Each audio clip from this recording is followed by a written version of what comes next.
this model after most of the text is identical actually. At the end of every chapter, Sri Bhaktivinoda Thakur gives some lessons to be learned, some conclusions. Would that come in Vidvat Ranjan? In Rasik Ranjan, we don't come across that. For Rasik Ranjan, he gives an introduction, a detailed introduction. That introduction does not come in Vidvat Ranjan. So that's some basic distinction between these two. Here we are going to be focusing on Vidvat Ranjan portion. This is the old method of publication. The original text is printed in the upper portion of the page, and then we find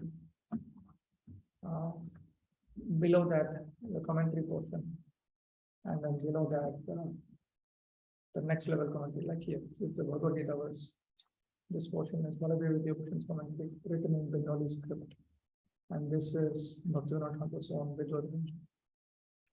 This previously this layout was followed. Okay. Okay, I have a question now.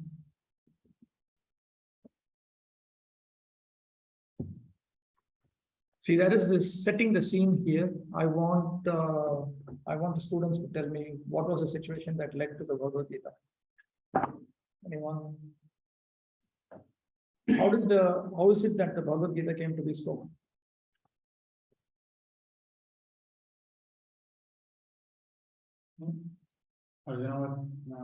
We decided we will not fight because we are confused. Okay, but how did the war come about? How did the war come about? Duryodhana was not willing to compromise. Duryodhana was not willing to compromise. Why he was not willing to compromise? Because he wanted the whole kingdom himself. The entire kingdom. Give anything to Pandavas. He wanted to one seven kingdom. To whom did the kingdom actually belong? Why? His father was Duryodhana. So Dhritarashtra was not qualified to be in the kingdom. Because he was blind. So therefore the kingdom was supposed to go to Pandu's sons. Any other reason why the kingdom was meant to be with the Pandavas?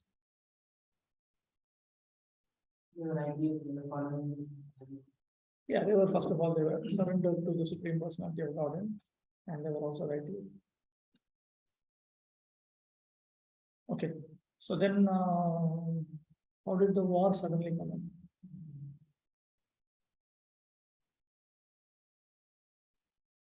And they were given two different kingdoms, Hastinapur and Indraprastha. Then that chess, what is it?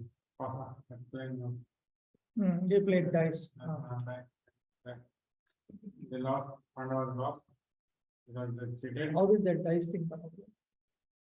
So when they are opening the kingdom, opening service, that them all, Duryodhana was envious. Upon seeing the opulence. So that so he suggested him to invite Yudhishthira. Or I think Sakuni was invited for come from playing dice. Because in Kshatriyas they can, if they are challenged, they cannot Refuse. They cannot refuse. So then Yudhishthira agreed that in Hastinapur, that match was played in that. So what was the agreement for that dice game? Whoever loses the For losing the kingdom? for 14 years, for 13 years, Exile. 1 year, for 13 years, exile, and 1 year. In 12 years, when they will court, again maybe again. Again. That was a condition. And the Pandavas, they lost. And Draupadi was Insulted. And then, anyway, they lost. The Pandavas, they lost. So then, So then they completed the exile Mm. and then 1 year in Toronto also, but at last, when the When there was one king was there where he was hidden Pandavas. That's okay. The last year they were supposed to be incognito in a disguised state. so So they fulfill the that condition. was the condition, but according to the last Arjuna was seen in the fight when he fought with all where this no that Virata kingdom from the side of Virata king. Because somehow that they came to know that they are hidden in Virat. So however, they attacked his army, Arjuna came in the form of unit, so he fought, but they recognized okay, it is Arjuna and something like that. So then told that no, this exile, this government is not ended, just still, according to the but according to the part of the calculation, that Yeah, anyway, it was after sunset. it was finished. Mm.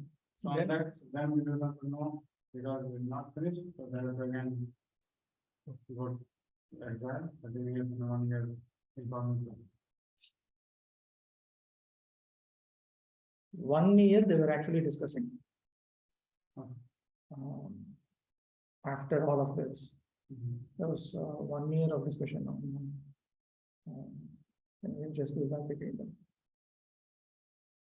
So this side Yudhishthir would send message to the Dhritarashtra saying that war is not good.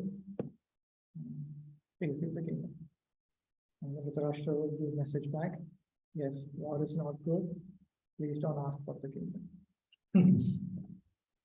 So that was going on. And then that didn't work out. So finally, they wanted a war. Then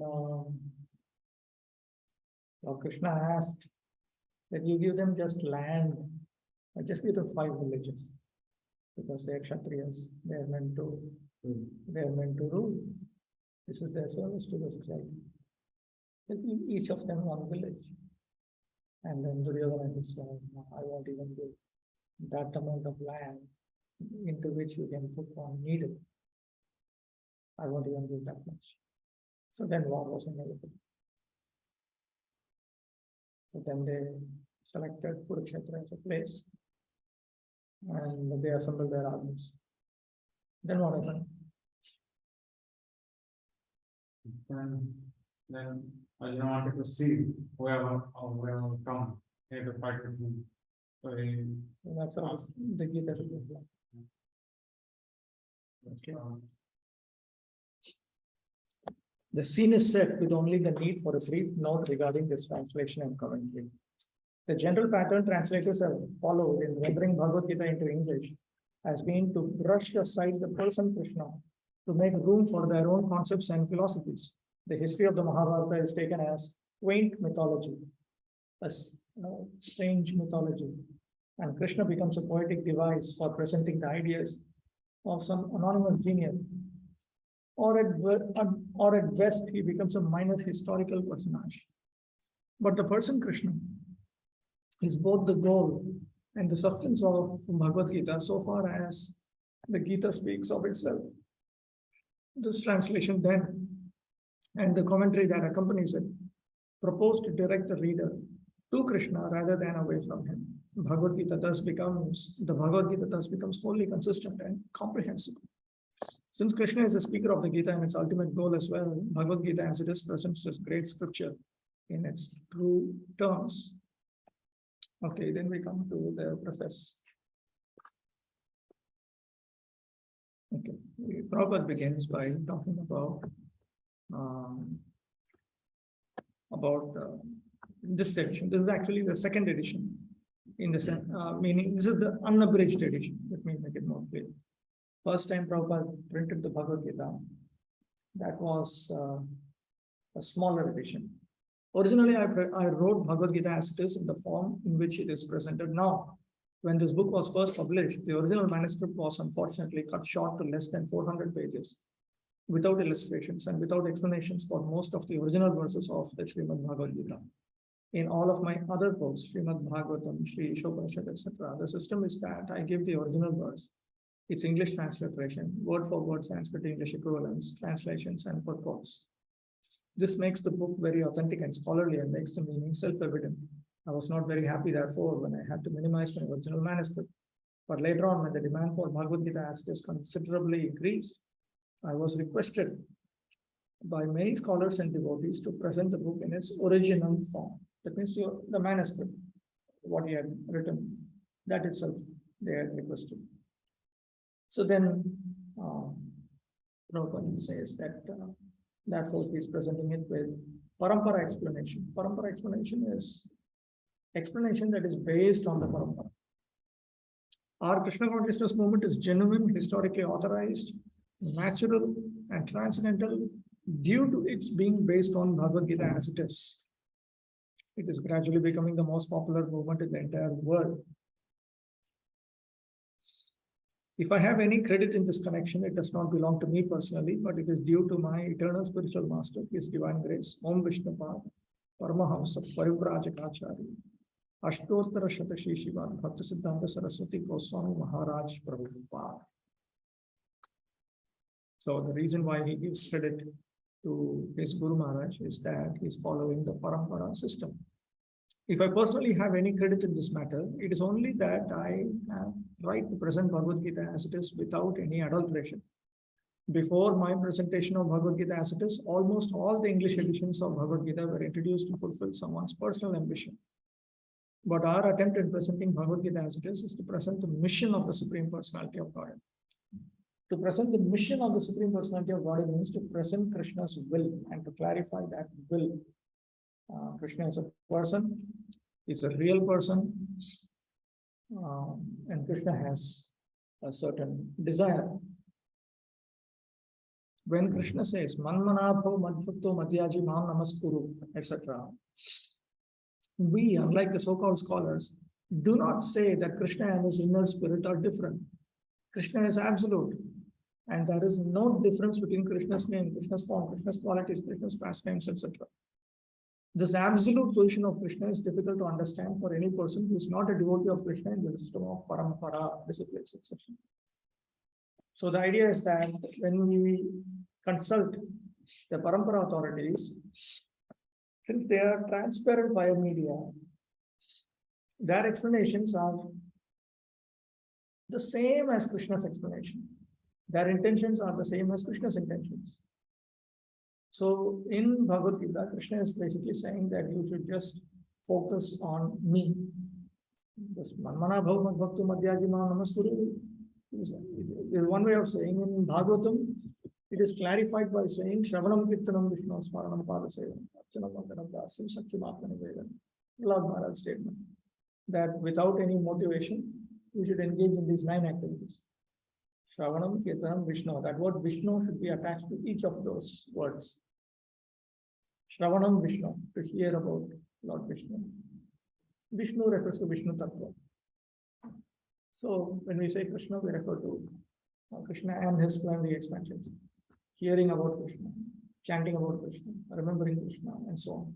That is what is referred to here. So in Bhagavad Gita, Krishna is saying, you should engage in this activity and this should be your means, this should be your goal. That's all. It's just, you're all my servants, you should engage in my service. That's what you'll hear in the Vaishnava Parampara. However, that is not what most people try to understand. They have this idea called Mayavada, that Krishna is a product of Maya. And their explanation is called Mayavada Bhashya. Our only purpose is to present this Bhagavad Gita as it is, in order to guide the conditioned student to the same purpose for which Krishna descends to this planet once in a day of Brahma, or every, 1,000, million, billion, 8 billion, 600 million years. Where is this information coming from? In Laghu Bhagavatamrita, Rupa Goswami presents evidence that certain forms of the Supreme Lord incarnate once in a day of Brahma. They are called kalpa avatars. Avatara simply means a form of the Supreme Lord who descends from the spiritual world. Avatarati iti avatara.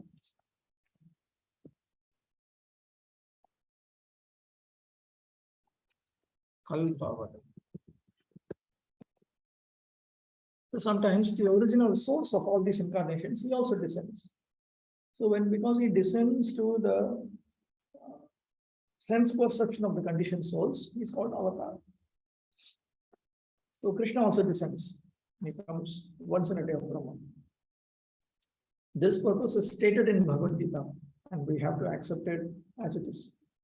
This is a simple point. Actually, if you look at the Sanskrit text of Bhagavad Gita, through any translation, in fact, it is not difficult to establish Krishna consciousness. It's not that because of Prabhupada's translation. You can take any XYZ translation. If you look at the shloka, word meanings translation, Bhagavad Gita, if the translation is correct, then naturally you have to come to the conclusion that you should become a devotee of Krishna. That is a natural conclusion of the text. And in the parampara method of understanding, you have to go with the as it is meaning. You have to go with this is what the Shastra says, this is what it means. That's all. Just keep it straight and simple. And since Bhagavad Gita is the summary of all the Upanishads, it is the essence of all Vedic Shastra. The conclusions that come in Bhagavad Gita, that should be accepted. That's all. It's a simple thing. But these Mayavadi people and these other people, they don't accept it like this. They have other conceptions. They think, no, Bhagavad Gita, why I should take it so seriously?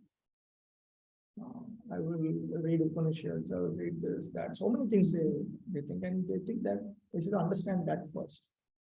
They don't understand that Bhagavad Gita is presenting and clarifying.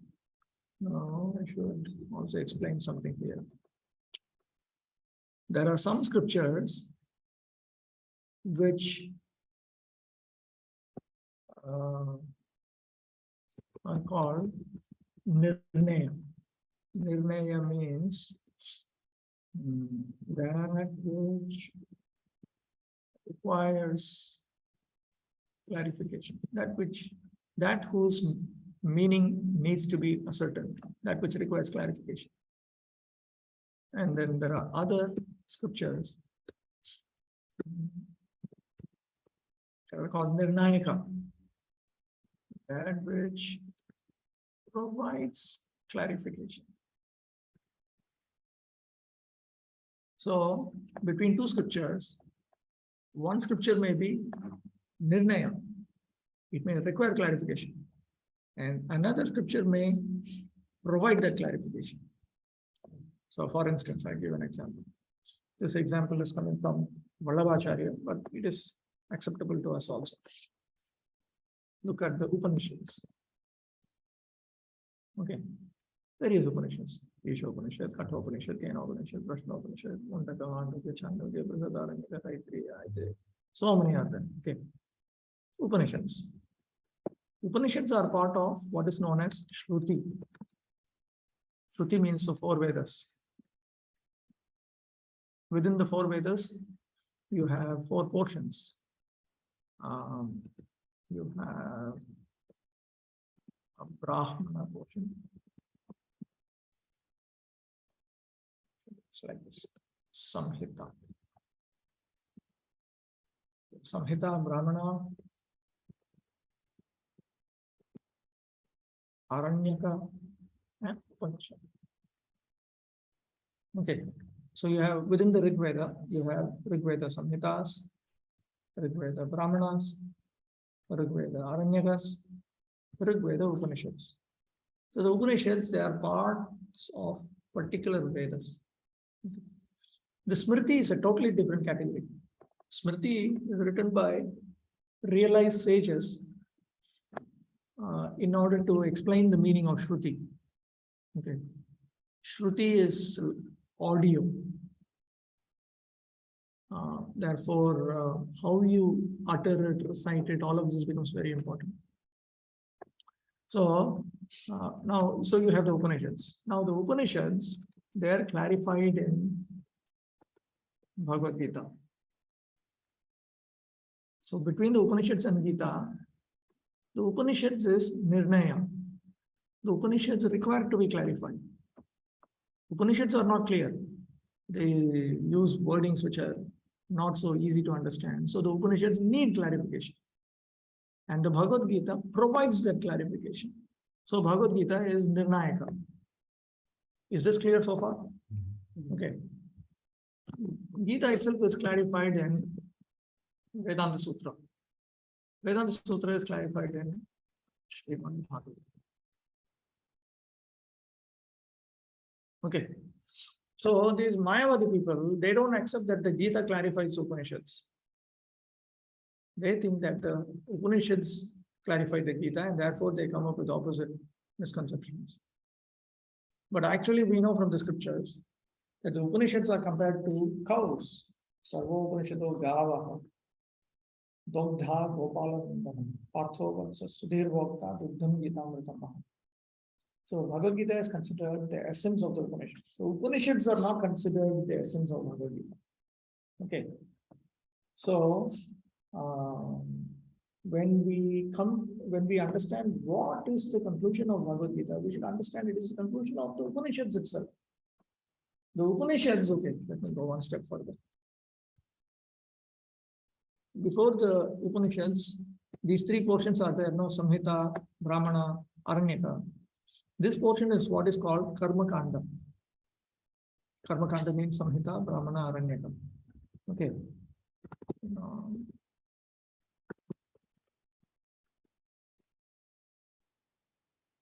The Upanishads itself clarifies the meaning of Karma Kanda.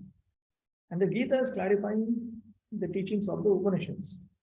So if you correctly understand the Upanishads, if you understand Bhagavad Gita, you have a clear understanding of the entirety of Shruti, what the Shruti is teaching. You have a clear understanding, both the Karma Kanda and the Jnana Kanda. Upanishads are also called Jnana Kanda. Okay. So when Lord Krishna speaks the Bhagavad Gita, it should be understood to be the final conclusion of the Veda, of the four Vedas. Lord Krishna first spoke Bhagavad Gita to the sun god some hundreds of millions of years ago. We have to accept this fact and thus understand the historical significance of Bhagavad Gita without misinterpretation of the authority of Krishna. So when in Bhagavad Gita you notice that Lord Krishna is speaking, he's saying that I taught this to the sun god many millions of years back. We have to accept it as fact. Everything that is taught in Bhagavad Gita should be accepted as fact. Arjuna is the ideal student, and Arjuna says, Sarvameta Dhrutam Mani. Whatever you say, I accept as fact. You cannot say that, the fact that Krishna spoke to Surya, sun god, it seems too fantastic, I cannot believe it. One portion of the Gita you cannot accept, another portion you cannot reject. You cannot do this kind of thing. Acceptance you accept fully. Absolutely. We have to accept this fact and thus understand the historical significance of Bhagavad Gita without misinterpretation on the authority of Krishna. To interpret Bhagavad Gita without any reference to the will of Krishna is the greatest offense. To interpret means, for instance, Krishna in Bhagavad Gita, he repeatedly says that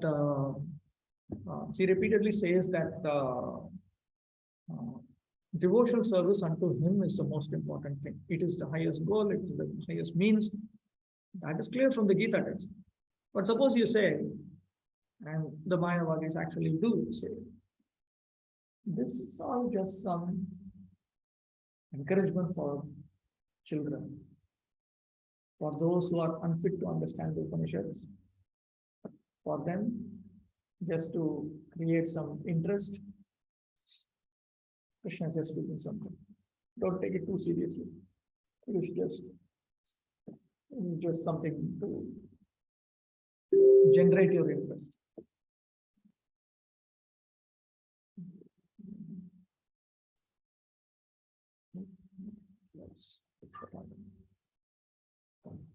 Okay.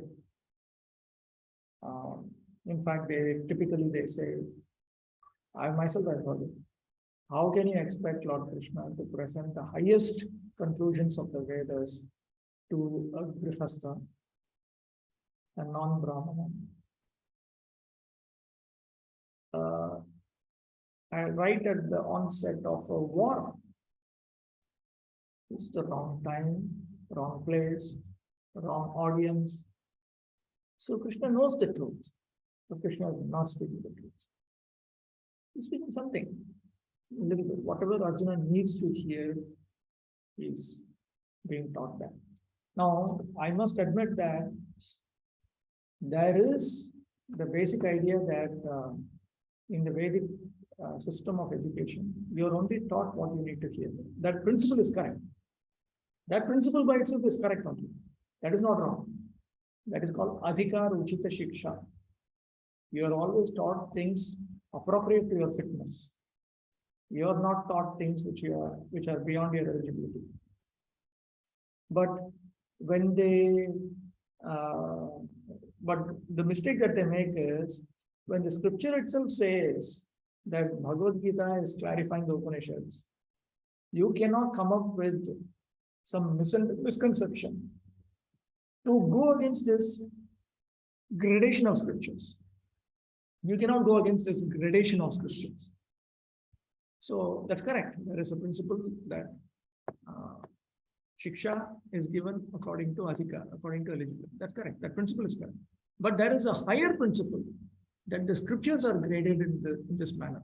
Some scriptures are lower, some scriptures are higher. All of them are bona fide, but in this manner.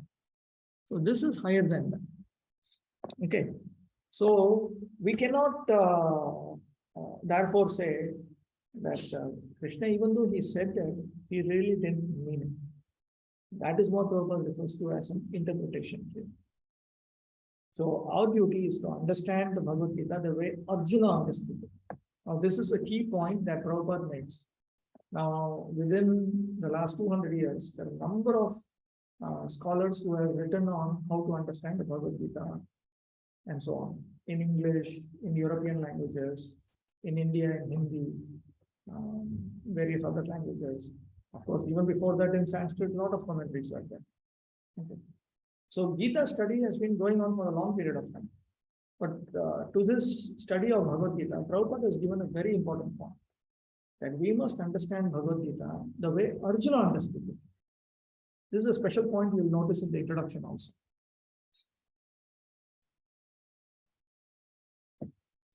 This knowledge constitutes a great science, and each and every living being has to hear it for his own interest. By the spell of illusion, one tries to be happy by serving his personal sense gratification in different forms, which will never make him happy. Instead of satisfying his own personal material senses, he has to satisfy the senses of the Lord. That is the highest perfection of life. The Lord wants this, and he demands it. One has to understand the central point of Bhagavad Gita. Our Krishna consciousness movement is teaching the whole world the central point. And because we are not polluting the theme of Bhagavad Gita as it is, anyone seriously interested in deriving benefit by studying the Bhagavad Gita must take help from the Krishna consciousness movement for the practical understanding of Bhagavad Gita under the direct guidance of the Lord. So the moment you try to actually understand what Lord Krishna is teaching, Krishna begins to directly guide you. That is very, very important, that we come under the direct guidance of Lord Krishna. Vairagya, Vidya, and Bhakti are three factors right from Shraddha up to Prema. At all levels, there is only increase of direct knowledge, understanding, and realization of Krishna. That is called Vidya. Vairagya, internal detachment, external renunciation. And Bhakti, in the sense of internal attraction to Krishna's name, form, qualities, pastimes, and external engagement in various activities of devotion service also. Okay, one thing is, if you have any questions, you can always ask me at any point in time. We hope, therefore, that people will derive the greatest benefit by studying Bhagavad Gita as it is, as we have presented it here. And if even one man becomes a pure devotee of the Lord, we will consider our attempt a success. Okay, if you don't have a question, I have a question. Identify aspects of Prabhupada's mood and mission in the preface to Bhagavad Gita as it is. Discuss their importance for ISKCON. This is the next question. Okay, from this preface, do you sense any ideas that are repeatedly emphasized by Prabhupada, that is part of Prabhupada's own mood?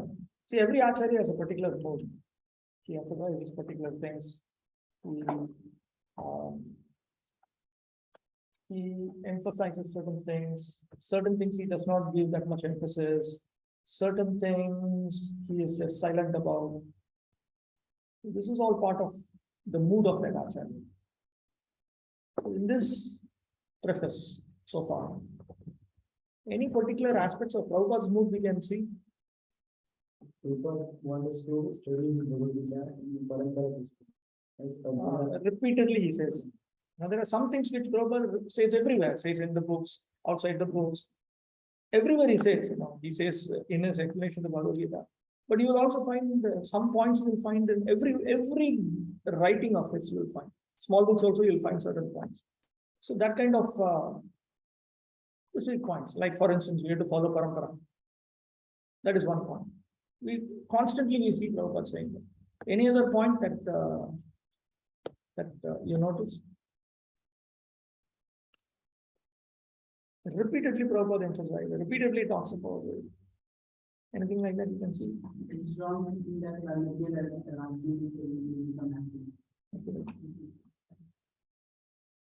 Anything else?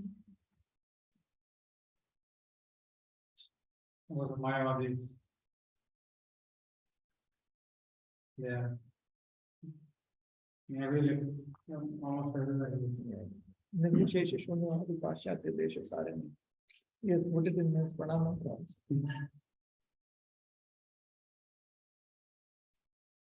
There are more and some different. The mission refers to particular goals. Krishna consciousness. Mission is the Prabhupada is also waiting over it. Because the mission of our mission is that in our consciousness that Krishna is 3% of the world. We have to have established. That we have to always establish. Yes. Always establish. Our goal is that. Correct. Our goal is that. One thing is, see, there are different ways by which we may want to propagate this consciousness. For instance, actually in India, there are a number of people who think like this. You should bring people step by step up. To directly bring in the highest teaching, they'll run away. Okay. But if you notice the way Prabhupada presents it, his idea is from day one, I say the highest thing only. That's all. If you're not interested, go away. That's it. Go. I'm not bothered. Why I should be bothered about you? So that is one thing. Not only here, in so many places. Prabhupada, he created ISKCON. He created Bhaktivedanta Book Trust. He created Mahaprabhu Navan Trust. He created for the scientists Bhaktivedanta Institute. For Bhaktivedanta Institute, even there, he said our basic point should be very straightforward. At one time, he wanted one magazine called Sabhigyana, meant to be a journal of the Bhaktivedanta Institute for preaching to the scientists. And he said there should be a logo, and the logo should be Lord Vishnu. He said, if you have a problem with this, go away. We don't have any. Even when he created ISKCON, he gave the name International Society for Krishna Consciousness. And somebody told him, why Krishna Consciousness? Make it International Society for God Consciousness. You can attract more people. When they come, then you can explain. International Society for Krishna Consciousness. If you have a problem, go. So that is another aspect that you notice. So he has a very clear mood. He also has a very clear mission also. So he's got a goal. The goal is very clear. The goal is same as Chaitanya Mahaprabhu. We don't have anything new for them. but definitely in the mood, how to achieve that goal. Definitely Prabhupada has many things to say. So you cannot say, I'm interested in Prabhupada's ultimate goal, but I'm not interested in Prabhupada's method by which you reach that goal. That is like Ardha Kukutinya. This portion of Prabhupada, I like that portion of Prabhupada, I don't like. Because Prabhupada himself has shown in his own life that you can be so straightforward and still attract thousands of people. So you cannot say that this method of selling the product will not work. He has sold the product and it has worked. Any other points that you notice in this purport that is distinctly part of Prabhupada's own mission, his own movement, that you notice everywhere about Prabhupada?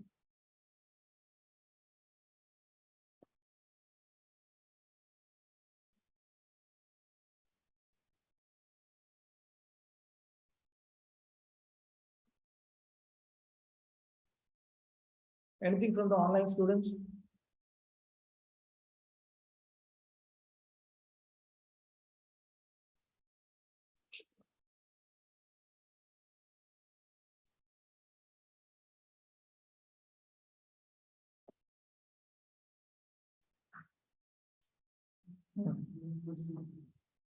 No, just one more. Just give me one more point. Maybe in that case, material person, they are thinking that they only satisfied the Krishna by the sense of the Krishna. But you see, the others are satisfied with sense of the Krishna. They are forgetting their objective goal. Okay, there is also this concept that everybody is trying to make themselves happy, but in Bhagavad Gita, Krishna makes it very clear. You don't do that, and instead of that, you be satisfied with. The Lord wants this, and He demands it. One has to understand the central point of that. Okay, what's your question?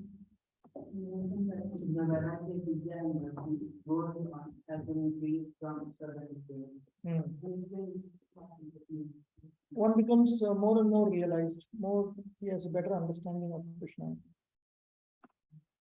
He becomes more and more detached and advanced. That is what is meant by progress. We become more attractive to Krishna. We engage more and more in devotional service to Krishna. That is called progress. Increase of Vairagya Vidya Bhakti is called spiritual progress. Decrease of Vairagya Vidya Bhakti is called regress, spiritual regress. We can progress, we can regress also.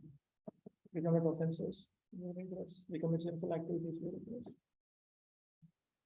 And when we come under the guidance of Krishna. Yes, when we engage in Krishna consciousness properly, then Krishna starts taking care of us immediately. He guides us. He makes us understand what we should do, what we should not do. We come across this. But there is a term and condition attached to it. You have to be interested in pure devotional service to Krishna. Only then Krishna will personally take charge. Otherwise, he will take charge through others. He might even empower Maya Devi to give us a little bit of Prabhu so that we can come to the point of pure devotional service. That may happen. Okay, let's go on to introduction. Okay, this is the standard Mangalacharan, Prabhupada begins with the Mangalacharan. And then he says this. First of all, he begins with this point that there's a reason for why he has come up with an English edition of Bhagavad Gita. Of course, in America, there are so many editions of Bhagavad Gita available in English.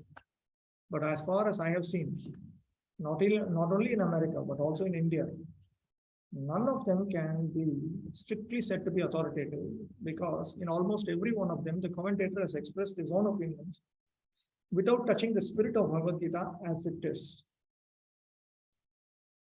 The spirit of Bhagavad Gita. That is a very important concept. That the Gita itself has a particular idea. It is just like this. If we want to take a particular medicine, then we have to follow the directions written on the label. We cannot take the medicine according to our own whim or the direction of a friend. It must be taken according to the directions on the label or the directions given by a physician. Similarly, Bhagavad Gita should be taken or accepted as it is directed by the speaker himself. The speaker of Bhagavad Gita is Lord Shri Krishna. He's mentioned on every page of Bhagavad Gita as the Supreme Personality of Godhead, Bhagavan. Of course, the word Bhagavan sometimes refers to any powerful person or any powerful demigod. And certainly here, Bhagavan designates Lord Shri Krishna as a great personality.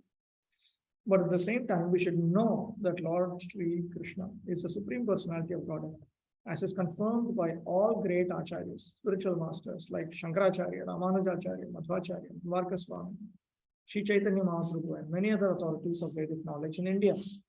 The Lord himself also establishes himself as the Supreme Personality of Godhead in the Bhagavad Gita, and he is accepted as such in the Brahma Samhita and all the Puranas, especially the Srimad Bhagavatam known as the Bhagavata Purana, Krishnastu Bhagavan Swayam. Therefore, we should take Bhagavad Gita as it is directed by the personality of Godhead himself. So the idea is that, first of all, one should accept Krishna as the highest authority. That Krishna is the highest authority is one of the important teachings of Bhagavad Gita itself. Now you may wonder why is Prabhupada stressing this so much. But in general, if you open any modern translation of Bhagavad Gita, one thing you will find is those people never take Krishna seriously. Even now, simply don't take him seriously. They consider that Krishna is just some kind of mouthpiece. Mahabharata itself, I think, is more or less a fiction. It's just some story. You'll find in modern world they don't say story. They use expressions like narrative. This is a very interesting narrative. So if you learn the dialect of academic English, then you can translate it into modern English. And you understand what they mean is that this is a very interesting story. Fiction, false story. But Prabhupada points out that no, that's not how we understand. We understand Bhagavad Gita correctly, as it was intended. This is the point. As it was intended. Therefore, we should take Bhagavad Gita as it is directed by the personality of God himself. Now, just like when we take a medicine, we have to follow the directions on the label of that medicine. So then, if Bhagavad Gita is comparable to a medicine, then where is the label and what does the label say? That question will arise. Anticipating that, Prabhupada he refers to the 4th chapter of the Bhagavad Gita and 3 verses. He points out that label. Yogam Pratavan Hamakayam, Vidvan Mahapraham, Manovikshwaka Vedravit. एवं परंपरा प्राप्त एवं राजस्यो विदुः सकालेने हम हता योगो नष्ट परंतप एवायं मया तेभ्य योग प्रोक्तः पुरातनः भक्तौ समे सखाचेति रहस्यं खेतदुत्तमम्. Can someone read these translations from the text, inside the text? In the 4th chapter you'll find 4.123, only the English translation. Somebody can please read it. 4.1. The personality of Godhead, Lord Krishna said, I instructed this into the ritual science of yoga to the sun god, Vidvan. And Vidvan instructed it to Manu, the father of mankind. And Manu in turn instructed it to Ikshvaka. That's true. This supreme science was thus received through the chain of the sacred succession, and the sanctity king understood it in that way. But in course of time, the succession was broken, and therefore the science had to be revealed to the law. That variance in science of the relationship with the Supreme is today told by me to you, because you are my devotee as well as my friend, and can therefore understand the transcendental mystery of this. Okay. So, Prabhupada here, back in the introduction, Prabhupada is focusing on Bhaktos being Pathacheti. I am speaking this exalted mystery to you because you are my devotee and you are my friend. And then Prabhupada points out that there are three classes of transcendentalists: the Jnani, the Yogi, and the Bhakta. This requires some clarification.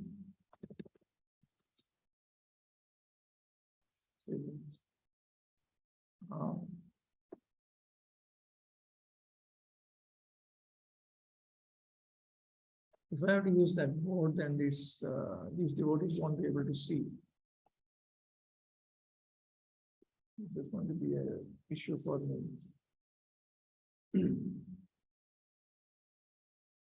Can I just, I can't use this webcam. Can I just move it so that they can see? Then what I should do? I should turn off the screen share. No, that we are seeing on the video. Well, they're seeing me, but then I want to see. Okay. Now they can see this. It's not so clear. So.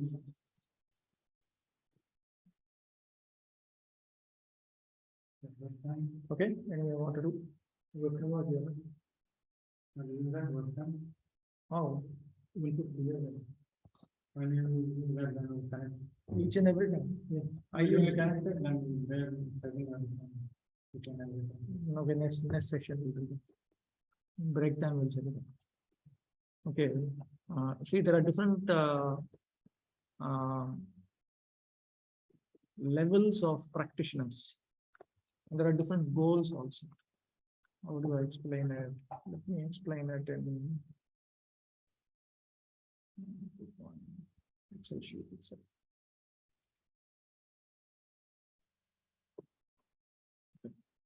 First of all, there are different goals, and then there are different means. So let's start with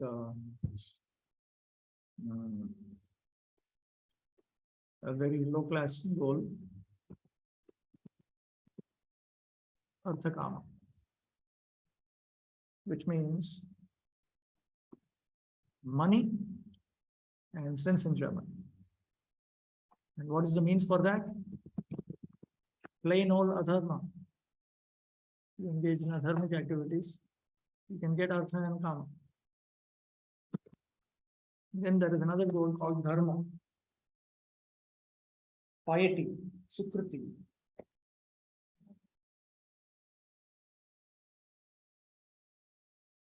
Sukriti is also some kind of currency, actually. You earn it. You earn it, you can spend it, you can transfer it, you can receive it, you can store it. It is the only currency that can be transferred over lifetimes. In this lifetime, let us say I earn $10,000. In my next lifetime, I cannot go to the bank and say that last life I deposited it, so this life I want it, please allow me. Gone. You cannot transfer. But sukriti or dharma, piety, pious credits, that will continue in your next life. So therefore, in Vedic civilization, at the first status, we saw Karma Kanda, no? In Karma Kanda, they are actually teaching us how to engage in the activities of karma. Okay, for karma. Okay, let me just keep it simple. Karma. You engage in the activities of the Varnashram Dharma system. You engage in various material pious activities. Then you earn sukriti. Okay, so that is called dharma. Now that in the next lifetime will fructify in the form of arthakama. But it will give you deluxe arthakama. It won't just give you ordinary, enhanced arthakama you get. So therefore, the Vedic system is, what is this, if you engage in adharmic activity, okay, you enjoy some sense enjoyment. But what little sense enjoyment only you can get as a human being, what you can enjoy. You perform pious activities, you go to heavenly planets and enjoy for long periods. Enjoy for 10,000 years. Enjoy with some 25 girls. You're all young, long youth. Not that in the world of human beings, that too in Kali Yuga, youth is very short. From the age of 15 to hair turns white, that is the official end point of youth. So, say 15 to 40. 15 to 40. So that is what 25 years of youth. Only 25 years of youth. Not that much. But in the heavenly planets, it's not like that. Youth is the major period of your life. Just like in the human world, childhood is very short. Old age seems to be considerably long. From the age of 40, after you die, let's say you die when you are 80, so 40 years of old age. Whereas in the heavenly planets, old age and all is very, very time. Almost non-existent. But it's youth, which is majority. So if you meet Lord Indra, he's young. He's thousands of years young. And his mother, she's also even more thousands of years young. His wife is also thousands of years young. And his daughter-in-law is also thousands of years young. Everybody is young. Some may be more young, some may be less young. That's all. But so the Vedas, they say, just engage in karma. Karma, you will come across this word many, many times. Karma refers to these material duties. Then, so the basic idea is avoid adharma, engage in these duties. Now, there's nothing wrong with these material duties. Karma refers to, in fact, what we call swadharma. Every man and every woman has a material duty. The duty of a woman is known as Stri Dharma. The duty of a man, Purusha Dharma, is divided into two, Varna Dharma and Ashrama Dharma. Every man who accepts Vedic Dharma, he has a Varna identity and Ashrama identity. That's a little complicated. We'll come across it later on. I'll explain it. So generally, people engage in their material duties to attain dharma, to attain 5 credits, in order in the next life to enjoy Arthakam. So that's another distinction. In the platform of adharma, they want to enjoy in that very life. Whereas on the platform of karma, they're thinking of next life. So in Vedic civilization, you're always thinking of next life. That is a very important point. This life is a preparation for the next life. It's a very, very important point. Okay. So karma, then you have jnana. Jnana is a method by which one can attain moksha. And yoga, and then you have bhakti.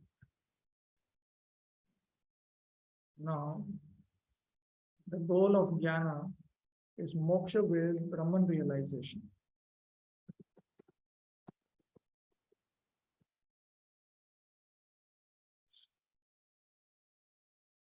The goal of the yoga system is moksha with Paramatma realization.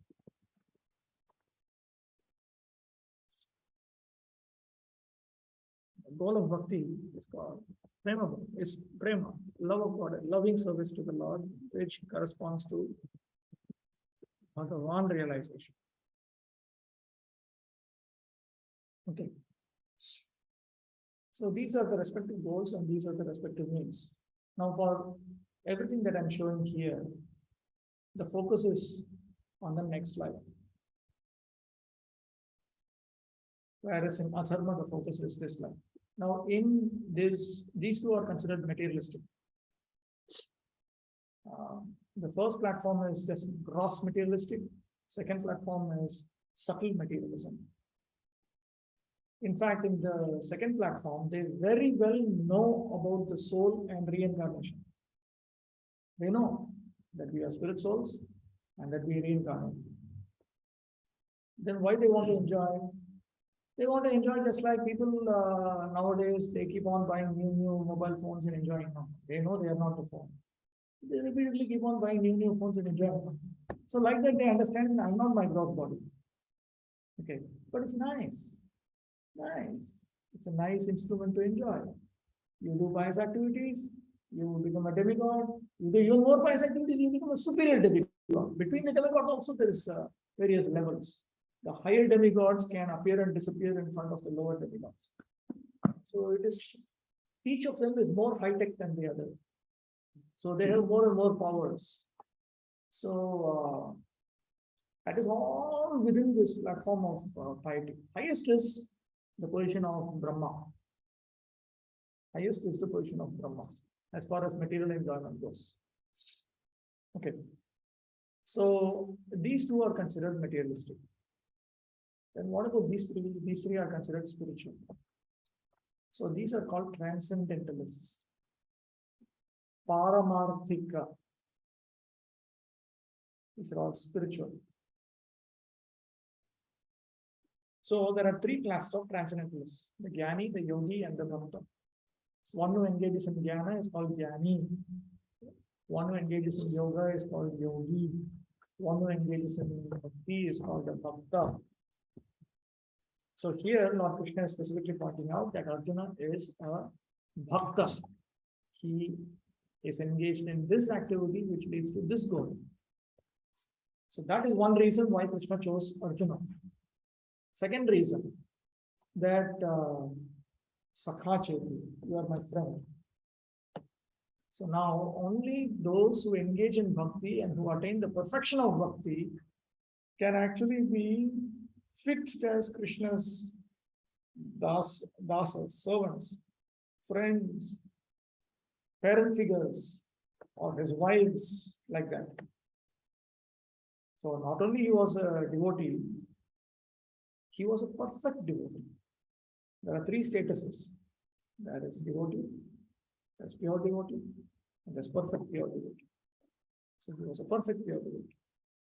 So because he was a devotee, and on top of it, a perfect pure devotee, therefore Krishna is speaking into him. So the idea is only one who is a perfect pure devotee of Krishna can actually understand Bhagavad Gita. Next point. How does a perfect pure devotee understand Bhagavad Gita? And for that purpose, then he points out how Arjuna accepted this Bhagavad Gita should be noted. His manner of acceptance is given in the 10th chapter. Arjuna said, you are the Supreme Personality of Godhead, the ultimate abode, the purest, the absolute truth. You are the eternal, transcendental, original person, the unborn, the greatest. All the great sages such as Narada, Asita, Devala, and Vyasa confirm this truth about you, and now you yourself are declaring it to me. Oh Krishna, I totally accept as truth all that you have told me. Neither the demigods nor the demons, O Lord, can understand your personality. So notice this. So this is exactly how a perfect pure devotee of Krishna understands Krishna. Yes. A pure devotee is one who is engaged in pure sadhana bhakti. Pure sadhana bhakti will lead to pure bhava bhakti, which will lead to pure prema bhakti. So a perfect pure devotee is comparable to a ripe mango. A pure devotee who is on the platform of sadhana bhakti is comparable to a green mango. So if we are there are some other considerations also. There's a devotee, that's a bhakta. Then there is a sadhana bhakta, then there is a pure sadhana bhakta and a perfect pure sadhana. Everybody engaged in the routine activities of devotee service is not necessarily engaged in sadhana bhakti. Sadhana bhakti means I want to attain prema bhakti. I may be engaged in the activities of bhakti. For instance, I may be engaged in the activities of bhakti, okay? But in my next life, I want to go to the heavenly planets. So I'm not, that is not sadhana bhakti. That is bhakti. That is accepted as Vishnu bhakti. That's fine. But these people are not considered bhakti yogis. Because in bhakti yoga, you have to engage in the means of bhakti to attain the prescribed goal of bhakti. Every activity has a prescribed goal. The prescribed goal for bhakti is prema bhakti. Of course, if you engage in bhakti, even with the lower goal, you will attain it. We know that. We know that. But that is not just like an airplane. With an airplane, you can fly. You can also use an airplane to go in the road. We know that. But nobody does that. So like that, Can you say that pure devotee is those who follow the verse and never watch the Shunyam? that is the same thing. Pure devotee and not the perfect pure devotee? No, no, no. No, just pure devotee, not perfect. One who follows and never watch the Anyabhilashita Shunyam is a big circle. It is pure devotion service that is applicable for sadhana, bhava, and prema. But perfect pure devotee is a specific subset within that. It's a specific subset within that. But when I'm talking about devotee, pure devotee, perfect pure devotee, actually what I'm talking about is impure devotee, imperfect pure devotee, perfect pure devotee. As three distinct groups. Anyabhilashita Shunyam verse, it refers to Shuddha Bhakti at all three stages. It is common. It has the common features that are found in all the three stages. Okay. So this is the understanding of a perfect pure devotee. A perfect pure devotee is not unintelligent sentimentalist. He is actually a very intelligent person. He understands. See, like Arjuna, he understands. After we read Bhagavad Gita up to 10.11, will we come to this conclusion? We will not come to this conclusion. We can also open Bhagavad Gita and read from 2.11 all the way to 10.11. But we don't come to that conclusion. No, but Arjuna has come to this conclusion. Correct conclusion. He is also saying, not only I am coming to this conclusion, Ahustvam Rishaya Sarve. All the rishis say this. All the rishis say this. So, this is the spirit. This is the particular spirit with which we have to understand Bhagavad Gita. Therefore, Bhagavad Gita should be taken up in a spirit of devotion. One should not think that he is equal to Krishna, nor should he think that Krishna is an ordinary personality or even a very great personality. So, the spirit of devotion also means that we should not think we are equal to Krishna. We should not think that we can become Krishna. We should not think that Krishna is an ordinary person or a very great person and so on. He is the supreme personality of Godhead. According to the statements of Bhagavad Gita or the statements of Arjuna, the person who is trying to understand the Bhagavad Gita, we should at least theoretically, typing mistake, accept Shri Krishna as the supreme personality of Godhead, and with that submissive spirit, we can understand the Bhagavad Gita. Unless one reads the Bhagavad Gita in a submissive spirit, it's very difficult to understand Bhagavad Gita because it is a great mystery.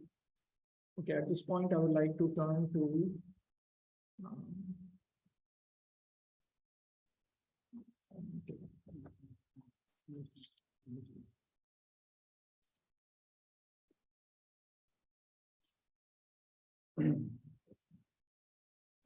okay. I will not have time to extensively go through Varaja Devotional's commentary in full detail, but certain bits and pieces I will bring it out. Okay, so he after his Mangalacharana, he notes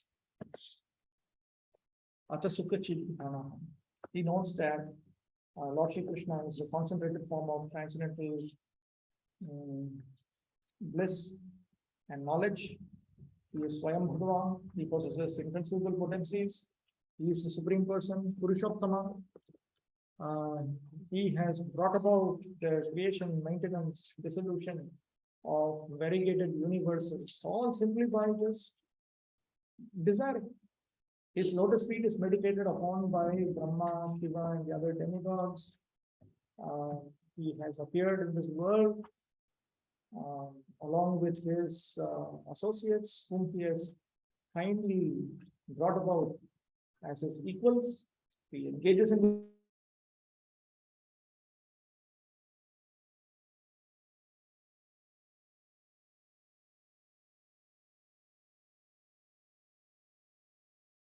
he wanted to somehow or other attract the living entities. Internet connection is unstable.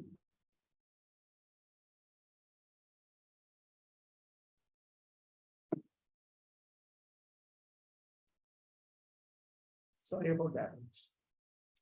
So he wanted to attract the living entities. He wanted to save the living entities who were in the mouths of the tigress known as avidya or Maya. So he wanted to rescue them, and after he would disappear from this world, what would happen to these living entities? He was thinking about them. He wanted to deliver the souls who would be born after his disappearance also. So with that in mind, before the beginning of his war, he purposefully made Arjuna apparently deluded by his inconceivable potencies, and on the pretext of removing that, so-called delusion, Lord Krishna spoke the Bhagavad Gita Upanishad. The Bhagavad Gita Upanishad, it presents in detail information about Krishna's true nature and his energies with which he operates. Okay, we'll get back to you. Just what is the Bhagavad Gita? The purpose of Bhagavad Gita is to deliver mankind from the meshes of material existence. Every man is in difficulty in so many ways, as Arjuna also was in difficulty in having to fight the battle of Kurukshetra. Arjuna surrendered unto Sri Krishna, and consequently this Bhagavad Gita was spoken. Not only Arjuna, but every one of us is full of anxieties because of this material existence. Our very existence is in the atmosphere of non-existence. That means we are eternal, but we are always subjected to some experience which gives us the impression that we are not eternal. We are all forcibly made to identify with what we see in the mirror. We see in the mirror our gross body. And Maya Devi's business is to make us identify with that. In the dream, we identify with our subtle body. But in the wakeful state, Jagrata Avastha, we identify with the gross body. The gross body will certainly die. And after we die, we come back again with a different name, different form, different memory. Not always different desires. Desires alone continue. Karmic reactions continue. Unless the karmic reactions are exhausted. I commit a sinful activity, the karmic reaction in the form of punishment is attached to my account. Until that punishment is experienced fully, then do not go. Madhvacharya explains that every human being, male or female, from the age of 14, when he engages in any materialistic activity, will accumulate karmic reactions for minimum 10 lifetimes. So it is some kind of bumper binding. I used to think it was 1:1. If we do one activity, the next lifetime we are booked. But if we are booked for 10 lifetimes at least. So it's very, very complicated. Very complicated. Getting stuck with these karmic reactions is a big misery. So we are always threatened by non-eternity. We are threatened by death.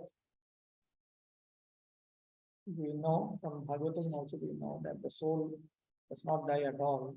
But the soul is repeatedly, the soul that has turned away from Krishna is covered by a subtle body and then by a gross body. And then is given fear. We are made to experience fear, shoka, moha, bhaya. These are standard features of material existence. Strictly speaking, this world is a prison house, but in this prison house, we are psychologically punished. It's not really a physical punishment. It's more of a psychological punishment. Imagine if somebody commits a crime and the punishment for that person is you put him inside a horror movie theater alone This is a psychological punishment. It's alone in a movie theater watching some ghosts. Some 3D movie also. So nobody's actually beating him, nothing. It's just psychological. So it is something like a psychological punishment we are getting. So actually, we are not meant to be threatened by non-existence or existence of the eternal, but somehow or other we are put into asat. Asat refers to that which does not exist. Out of so many human beings who are suffering, there are a few who are actually inquiring about their position as to what they are, why they are put into this awkward position, and so on.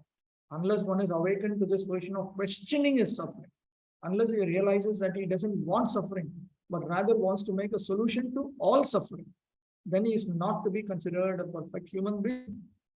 Humanity begins when this sort of inquiry is awakened in one's mind. In the Brahma Sutra, this inquiry is called Brahma Jigyasa. Tato Brahma Jigyasa. Every activity of the human being is to be considered a failure unless he inquires about the nature of the absolute. That is an English translation of something that comes in the 5th canto of Bhagavad.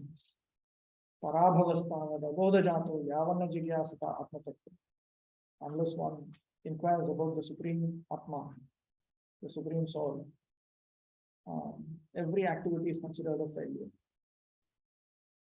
Therefore, those who begin to question why they are suffering or where they came from and where they should go after death are proper students for understanding Bhagavad Gita. The sincere student should also have a firm respect for the Supreme Personality of Godhead. Such a student was Arjuna. So, Lord Krishna made Arjuna come to that point. Okay. Okay, I want someone to read out from this.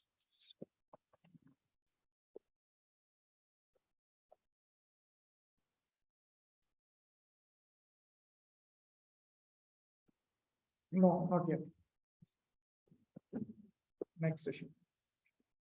Lord Krishna descends specifically to re-establish the real purpose of life when man forgets that purpose. Even then, out of many human beings who awaken, there may be one who actually enters the spirit of understanding his position. The spirit of understanding his position means becoming philosophical and trying to understand. So what am I doing in life? What is all this? Actually, it is not very surprising. Suppose you go to sleep and then with great difficulty you wake up with your eyes very tired and you are in some dark room and your hands are tied. Your head is also, you're not allowed to see anything. So naturally, you'll want to know why it is like this. So similarly, if you carefully think about it, after we take birth, initially we are just going through the bodily instinct. We are hungry, we want this and that. Then at a certain point, we begin to understand there is a whole world. Initially, we only understand our caretakers, those who take care of us, those who provide our needs and so on. But at some point, then we begin to understand there's a whole world. So naturally speaking, that the human being will want to understand what is going on. Why I cannot do this, why I cannot do that. Because we experience nothing but limitations. The things that we want, we don't get. We don't get them to the extent that we want. We don't get them in a continuous manner that we want. We are filled with various limitations. So I don't want to go to sleep at night, but I have to sleep. I like this particular food stuff. I want to go on eating, but I'm not able to. So we experience limitations all the time. We are subjected to undesirable experiences. Naturally, we will want to know what is going on. So it is not surprising if we come up with those questions. But when people don't understand something, I think it is just the bodily instinct which makes them think that don't ask all these questions. Just be normal. Just be like us. We are so happy in ignorance. In Srimad Bhagavatam, in the 4th canto, there is a section called the Puranjana Upakhyan. So it's a series of chapters that deal with something called Puranjana. That talks about the soul, actually, through an allegory. Talks about the soul. And it talks about, it compares the Jivatma in this world to a man named Puranjana. And his materialistic intelligence is compared to a very beautiful woman named Puranjani.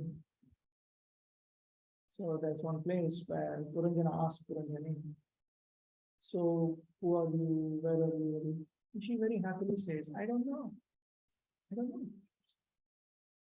I don't know from when I've been here. I don't know how long we'll be here. Oh, let's enjoy. And that's all.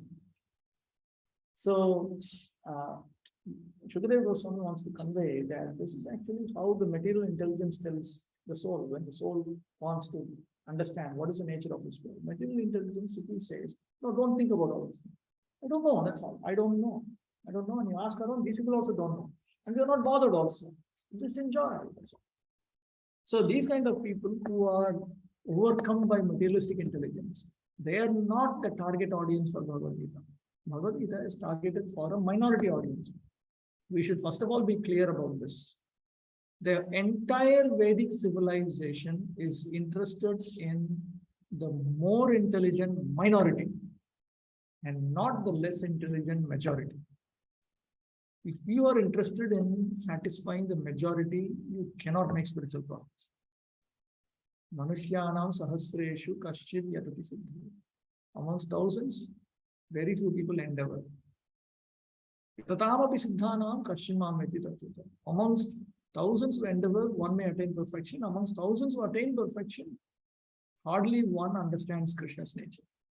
So it is always minority, minority, minority, minority, minority. It's a pyramid always. So even though Krishna is speaking Bhagavad Gita in public, it is actually meant for a small audience. Which audience? First of all, they should be interested in Brahma Jigyasa. Amongst those interested in Brahma Jigyasa, how many of them accept that Bhagavad Gita is the ultimate explanation of the 4 Vedas? So they need to accept that also. So they need to be interested in Brahma Jigyasa, and they need to accept the spirit with which you understand Bhagavad Gita. So it is for this person that Bhagavad Gita is being spoken. We should not become confused then why Krishna is speaking this in public. Sometimes public announcements are meant for specific minority audience also. It's like, for instance, Mayapur itself. After the Mangalarni, you will find some announcement. Those of you who have booked for the Ekachakra trip, please be outside the BBT gate on the right side. Bring your coupon with you for identification. Now there are 6,000 devotees in Maya, and festival time there is double, 12,000. It's not for all the 12,000. It's only meant for some 40 or 50 devotees who have paid for their Ekachakra trip. It is a specific announcement for a specific audience in public. So like that, Bhagavad Gita, it is actually spoken for this specific audience. It is meant for this particular target group only. The others should not be, or rather be unnecessarily harassing this other group. We can try to make them qualified to understand. But other than that, we won't be able to do much about it. Therefore, those who begin to question why they are suffering, or where they came from, and where they shall go after death are proper students for understanding Bhagavad Gita.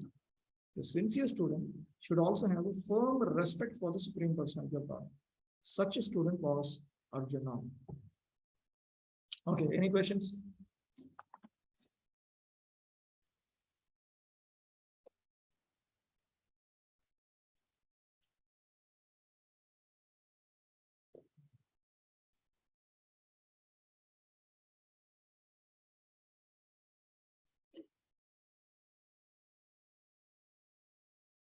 See, we cannot understand Bhagavad Gita. We cannot claim to be a devotee of Krishna if we think that we are equal to Krishna. We are as good as Krishna. We can become Krishna, and so on. Because devotional service itself means that we are his servant. Servant is a word that is very uncomfortable in many languages. In today's world, we don't use the word.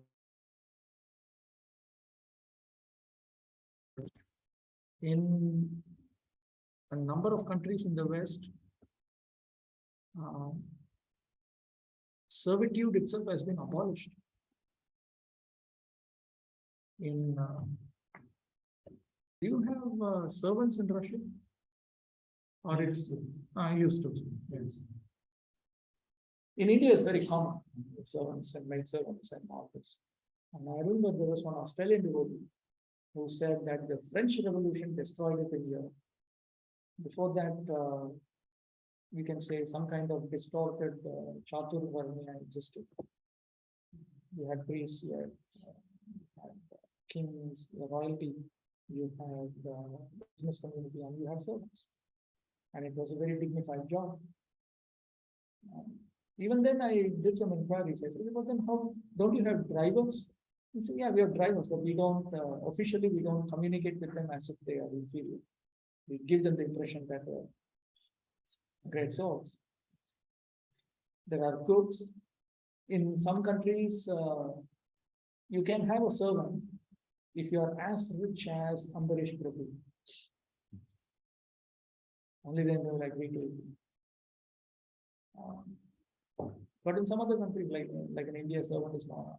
In the Middle East, it's all quite acceptable to have servants. So the very concept of a servant itself requires a lot of humility, and the language associated with it also. If you're going to use it, if you say that I'm a servant of Krishna, you are a servant of Krishna, people don't want to hear I'm a servant of Krishna. Well, so we abolished it 400 years back. Maybe you bring back servant, but part of our preaching is to get people used to the standard language of the eternal scriptures. We don't change the language, rather we help people understand the intended meaning of scripture. The servitude that is discussed in Vedic civilization, it involves two things.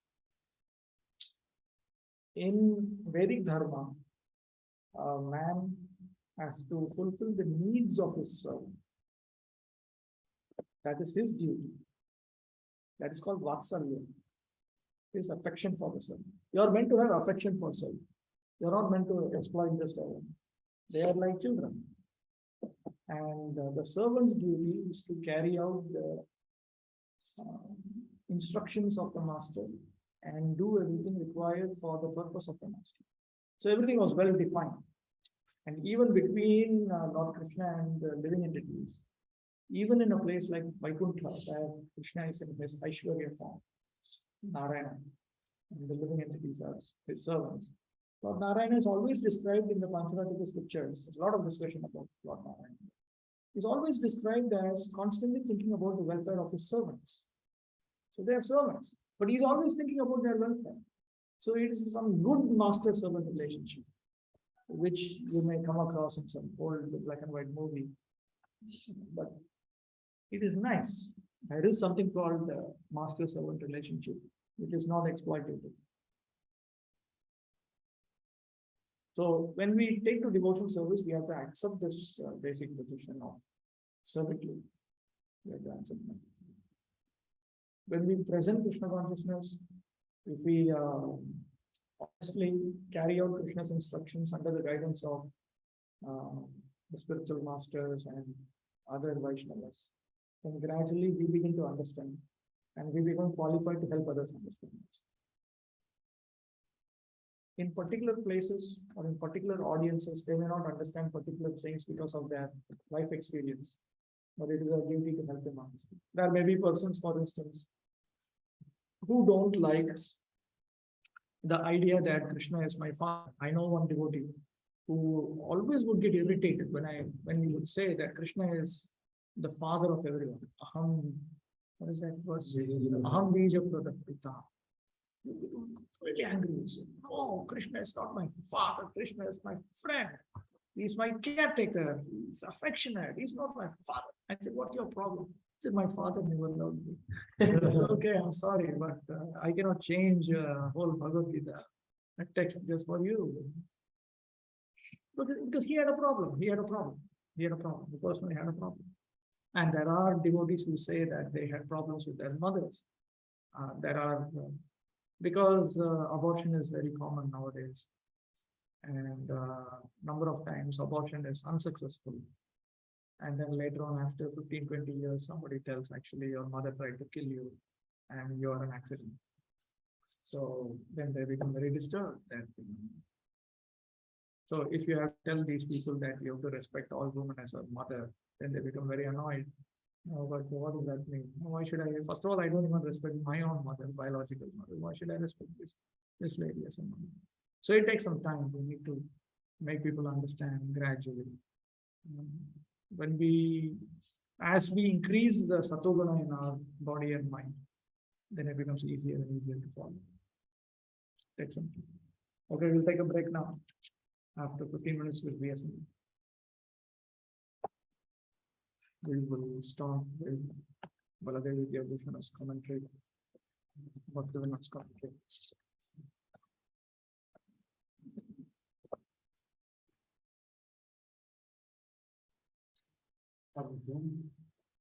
Or do we start the room? Can I not pause it or something? There's no pause. I pause the recording. Where?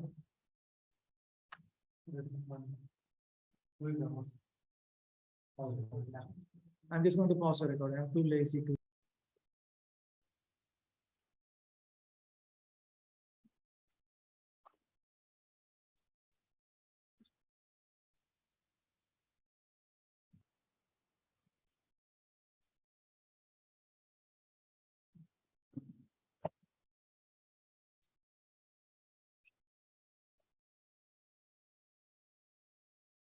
Okay, let's resume.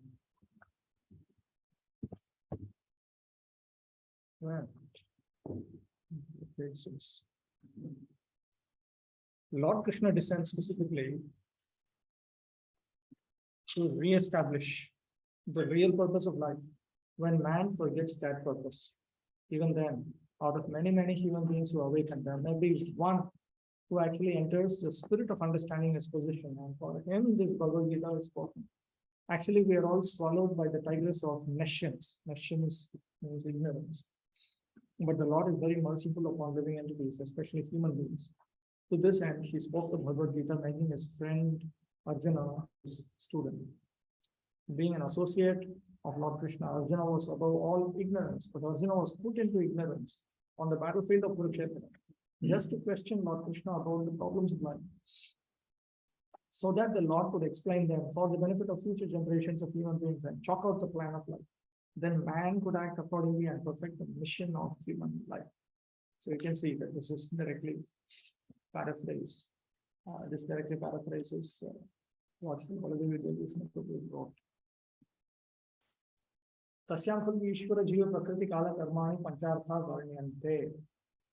So in Bhagavad Gita, 5 subject matters are discussed. Ishvara Jiva Prakriti Kala Karma. When we use the board. Somebody has to go on taking live photos.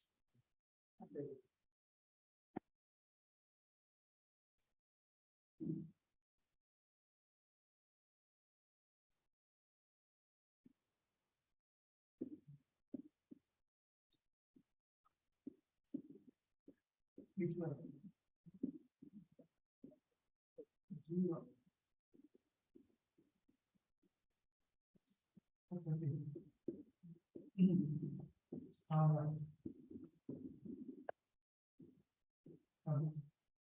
So, 5. So 5.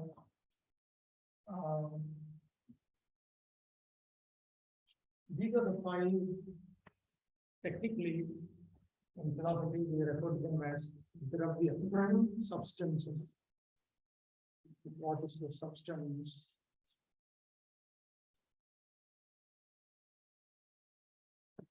in one of the Vaishnava Sampradayas, they define what a Dravya or a substance is in the philosophical sense. A substance is that which has several different states. And there is a simple example that's given. Consider that as an ocean. We have an ocean, Samudra, Sagar, ocean. And the ocean contains waves. The ocean contains water. Water is a substance. And when you have large amount of water, you give it the name ocean. When you say the ocean contains waves, a wave is only a state, avastha.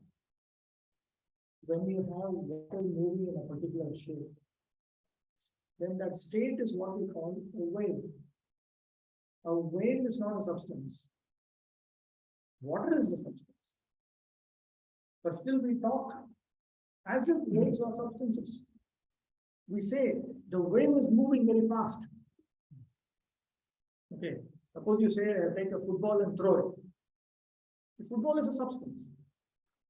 A football moving and a wave moving, we talk as if they are the same thing. But actually a wave is not even a substance. It is only a state of water. So you should understand that the ocean or water is a dravya, it's a substance, and water is a state, avastha. So this question often comes up in Vaishnava philosophy.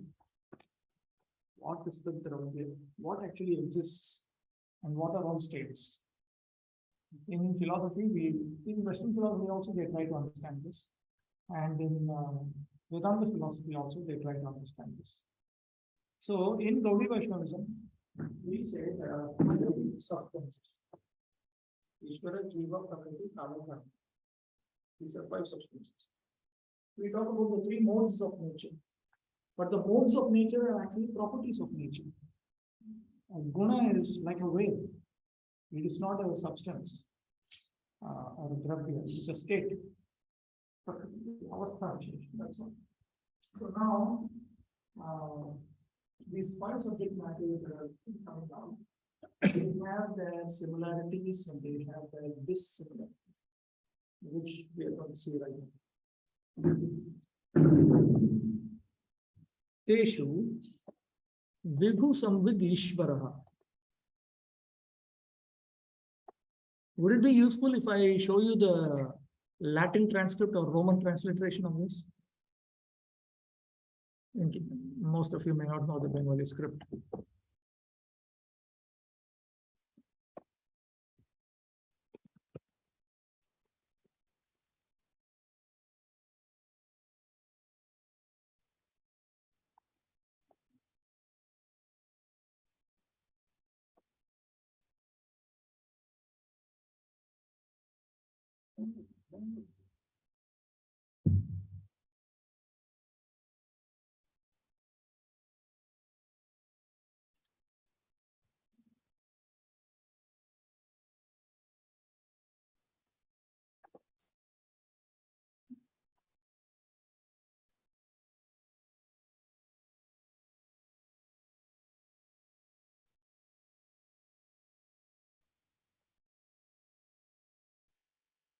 Okay.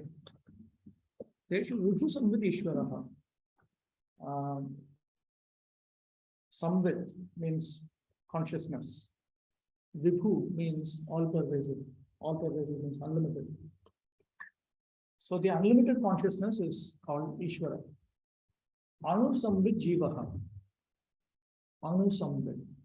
Anu means small, atomic, as small as possible. In English, we have a word, infinite, and we have the opposite of that is called infinitesimal. It means the smallest thing. That's called infinitesimal. It is infinitesimal in the smallest sense.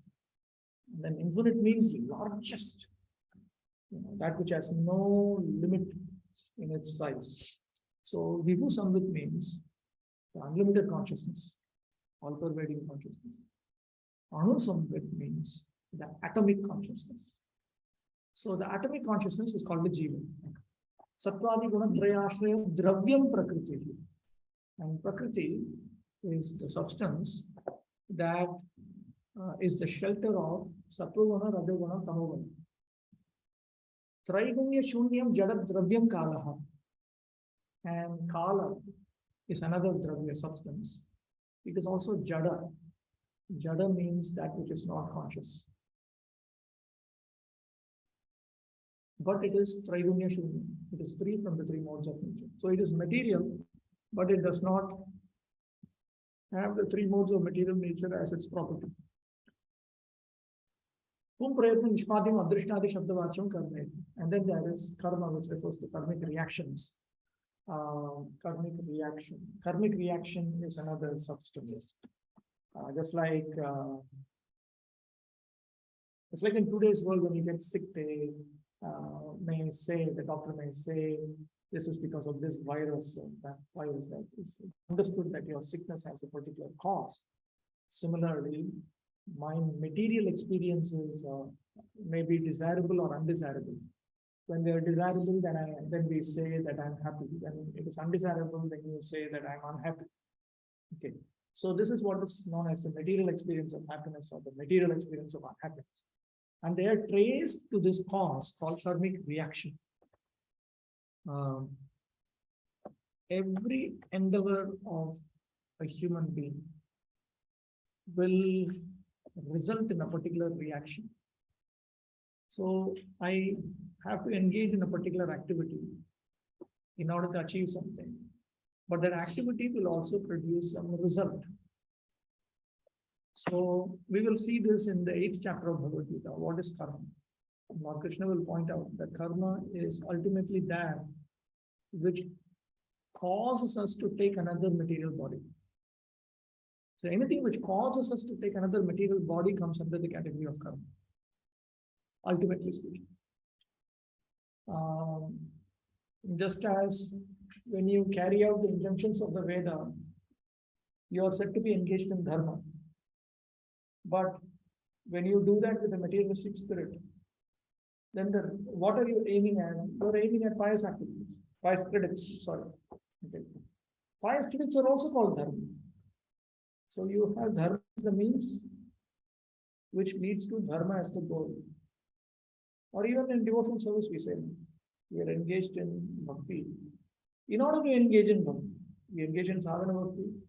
In order to engage in bhava bhakti, then from that we want to come to the point of prema bhakti. So bhakti is the means, bhakti is the goal. The same way, pious activities is the means, karma. So sometimes the word karma refers to pious activity. But the result of that is attainment of sukriti. Sukriti is also called karma. Auspicious or materially desirable karmic reaction is also called karma. So karma is also referring to a particular, you get something. The living entity after I die, I will be transferred to another place with my subtle body and my karma. So karma is something which needs to be experienced. The standard example that comes is when you release when you aim at something with an arrow, and you release it, the arrow will go until it hits the target. Similarly, if I engage in a pious activity or a sinful activity, it will naturally lead to its result.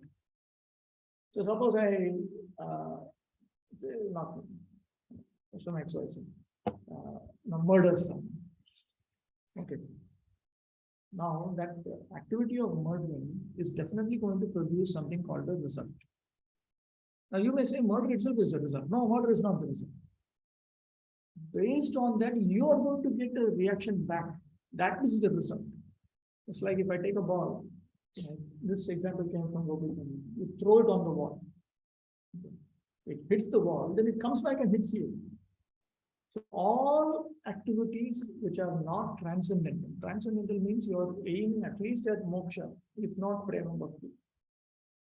Anything apart from that is material. Dharma or artha or karma. If you are aiming at pious credits or wealth or sense enjoyment, it is material automatically. So when I engage in any material activity, I mean that ball may hit the wall, but that is not the end of the story. Further, it will come back and hit me. So when I engage in pious activity, let us say somebody is on the road and that person happens to be a sinless person. Let us say he's a materialistic person, but at least he's not committing sinful activity. And he is very thirsty. So I go and give him water. Okay. Now I've engaged in one activity. Immediately the reaction for that has to come back to me. So that reaction, typically karmic reactions take at least one lifetime to fructify.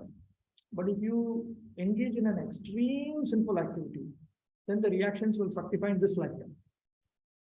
Similarly, when you engage in ordinary material pious activities, you get the result next lifetime, at least next lifetime. But if it is some exalted activity, like we engage in devotion service to Krishna, this is the best of Vedic Dharma.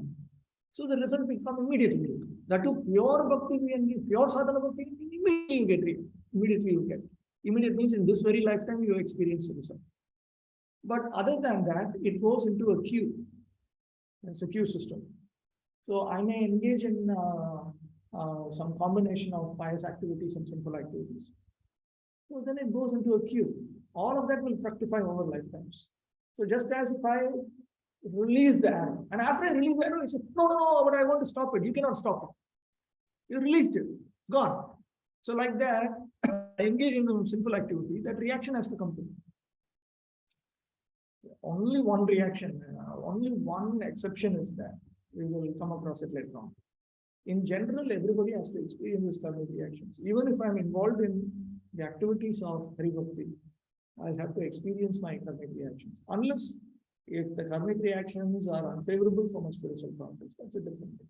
But most of the time, karmic reactions, that too the miserable type, is very useful for spiritual progress because it is helpful for Vairagya, Vidya, Bhakti. So generally, but for instance, let us say I have unnecessarily made people very sick. Then I'm supposed to be sick for 75% of my life for 10 lifetimes. And in one of these lifetimes, somehow I went to some Sunday program and started chanting Hare Krishna and serving devotees and developed the desire to become a pure devotee and so on. Then Krishna may reduce that because now there's possibility that you're even aiming at the highest goal, not even liberation, beyond liberation. So naturally, Krishna will move away karmic reactions which are unfavorable for a proper goal. It's a goal which is good for ourselves and everyone. But other than that, karmic reactions are generally expected. Don't be surprised when you experience some karmic reaction and think that I'm a devotee, what happened to me? That no, there's one type of devotee that we'll read about who will not experience karmic reactions. When we become that, then afterwards we'll be saved. Tesham lakshanani, their characteristics. Eshu Ishwaradini Chatvari Nityani. The first four, Ishvara, Jiva, Prakriti, Kala, they are Nitya, they are eternal. Jivadini to Ishvara Vashyani. Jiva, Prakriti, Kala, they are under the control of Ishvara. Karma also, it's under the control of Ishvara. Karma to Praga Bhavavad Anadi Vinashicha. Karma does not have existence previously. It is, it has no beginning, but it is subject to destruction. It can be destroyed. Tatra Samvit Swarupopi Ishvaraha Jivasya Samvita Asmadatascha. Even though the Supreme Lord is consciousness, unlimited consciousness, he is also conscious. He is conscious and his consciousness. Similarly, the Jiva also is limited consciousness or atomic consciousness, but is also atomic conscious. And both of them have asmadartha, both of them have a sense of self-awareness. This cup is not aware that I'm holding it. So it has no self-awareness. But I have a sense that I exist. This tumbler does not have a sense that it exists. So that's called asmadartha. And he quotes from the Shruti. And then he points out, Nacha Ubhayatra Mahatatvajataya Ahankara Tasya Tadatasya Anupatir Vilimata. And that sense of self-awareness, that is not material. That is because in the scriptural Shruti text itself, it says, So Kamayata, the Supreme Lord, he desired at the time of creation, Bahusyam, oh, I'd like to become many. And that is how then he injects all the living entities into Prakriti, and that is how creation takes place. We know this from the Upanishads. So Baladeva Vidyabhushana is noting that at that particular point in time, false ego was not even manifested. So there is something called false ego in creation. It is something like a software which makes you think that I am the gross body. It is that kind of artificial intelligence, I don't know what to call it, that kind of software which makes you think that you are the subtle body and not the gross body. Two types of effects it has. So at that point in time in creation, false ego is not even created. False ego is not created, and the Supreme Lord is already thinking, I am alone. I should become many. I should become many. So that means there is a sense of I. The Supreme Lord is thinking of I. Or about the living entity. So that is an example of how the Supreme Lord has a sense about himself. And that is not caused by matter. Regarding the living entity, Baladeva Vidyabhushana gives another example. We are in wakeful state now. And then at another point, we will fall asleep. And when we fall asleep, we experience dreams. There are three states of existence. That condition source motive.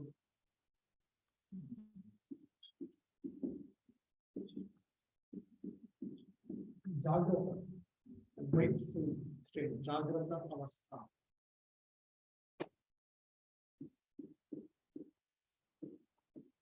Swapna, dream state.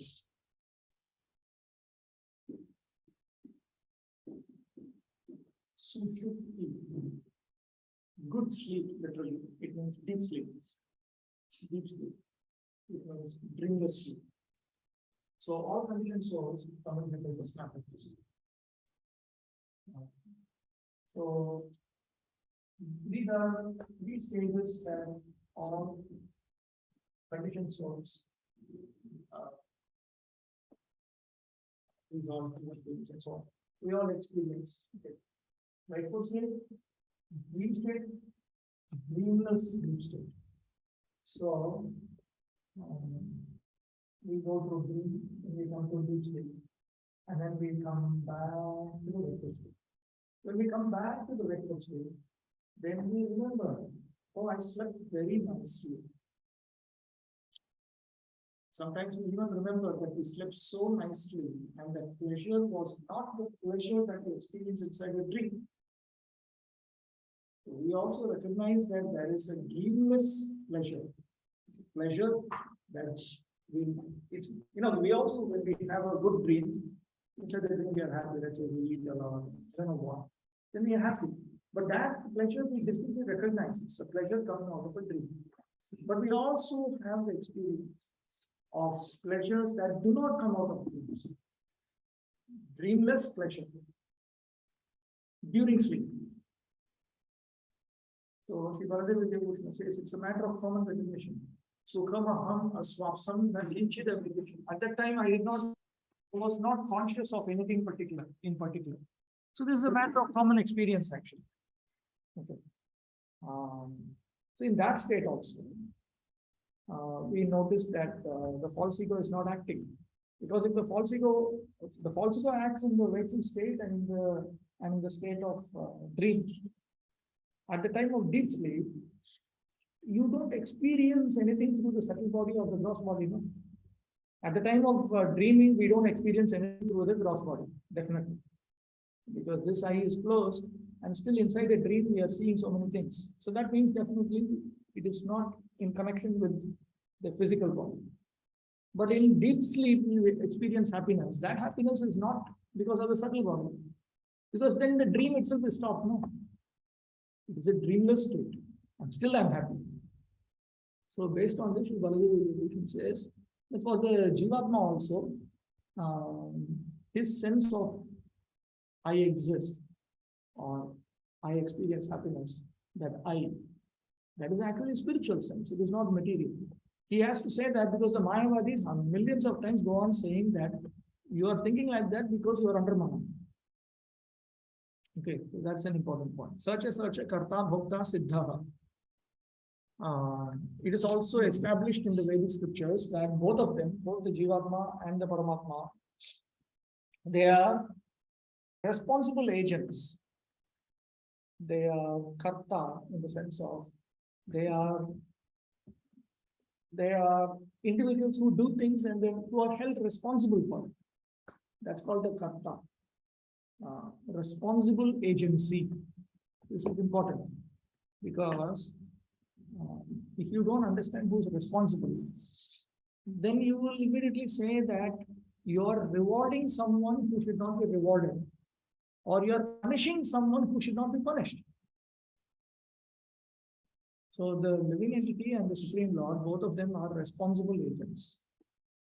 And both of them are experiencers. They are capable of experiencing different things. Yadyapi samvit swarupa samvitrtvadi nanyat prakasha swarupad raveriva prakashakatvadi tathapi vishesha samatyat tadanyatva vyavahara. Just like the sun is the source of light, and the sun is also made up of light. So like that, Ishvara and the Jivas, they are consciousness and conscious. They are consciousness and conscious. The consciousness simply means that they are spiritual, fully spiritual. Commonly, we use the expression Satchidananda. Sat means eternal. Chit means knowledge, spiritual.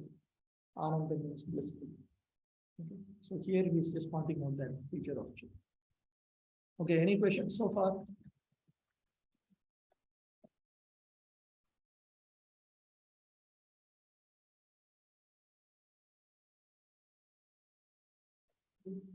I want someone now to read Bhakti Thakur's commentary.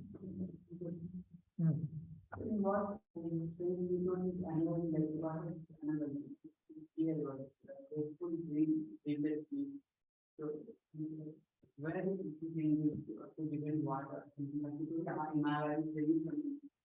And we need to know this. No. Baladevi Devbhushana is pointing out that the sense of self-awareness of Ishvara and the Jiva is not material. Okay, the Mayavadis always say that the Brahman has no sense of self-awareness. Okay, but the Vaishnavas always say no, Ishvara has a sense of self-awareness. The Jiva also has a sense of self-awareness. All the four groups, all the four Vaishnava lines, they say that. And what is the evidence, people may ask? So the evidence that God or Ishvara, his consciousness is non-material, is the fact that at the time of creation, before false ego is created, he thinks and he desires, may I become many. May I become many itself means that the Lord is aware that he exists. Because unless you are aware that you exist, how can you think of, may I become many? So that is evidence about Ishvara's non-material self-awareness. What about the living entity's non-material self-awareness? or that this is the example. At the time of deep sleep, we do experience happiness and we even remember that pleasure. In fact, the greatest pleasure in material existence is the pleasure due to deep sleep. That is the time when one experiences the greatest peace, greatest tranquility. Okay, so that's a matter of common experience. Okay, anything else? This is some complicated thing. Okay, let me read out some portion from this.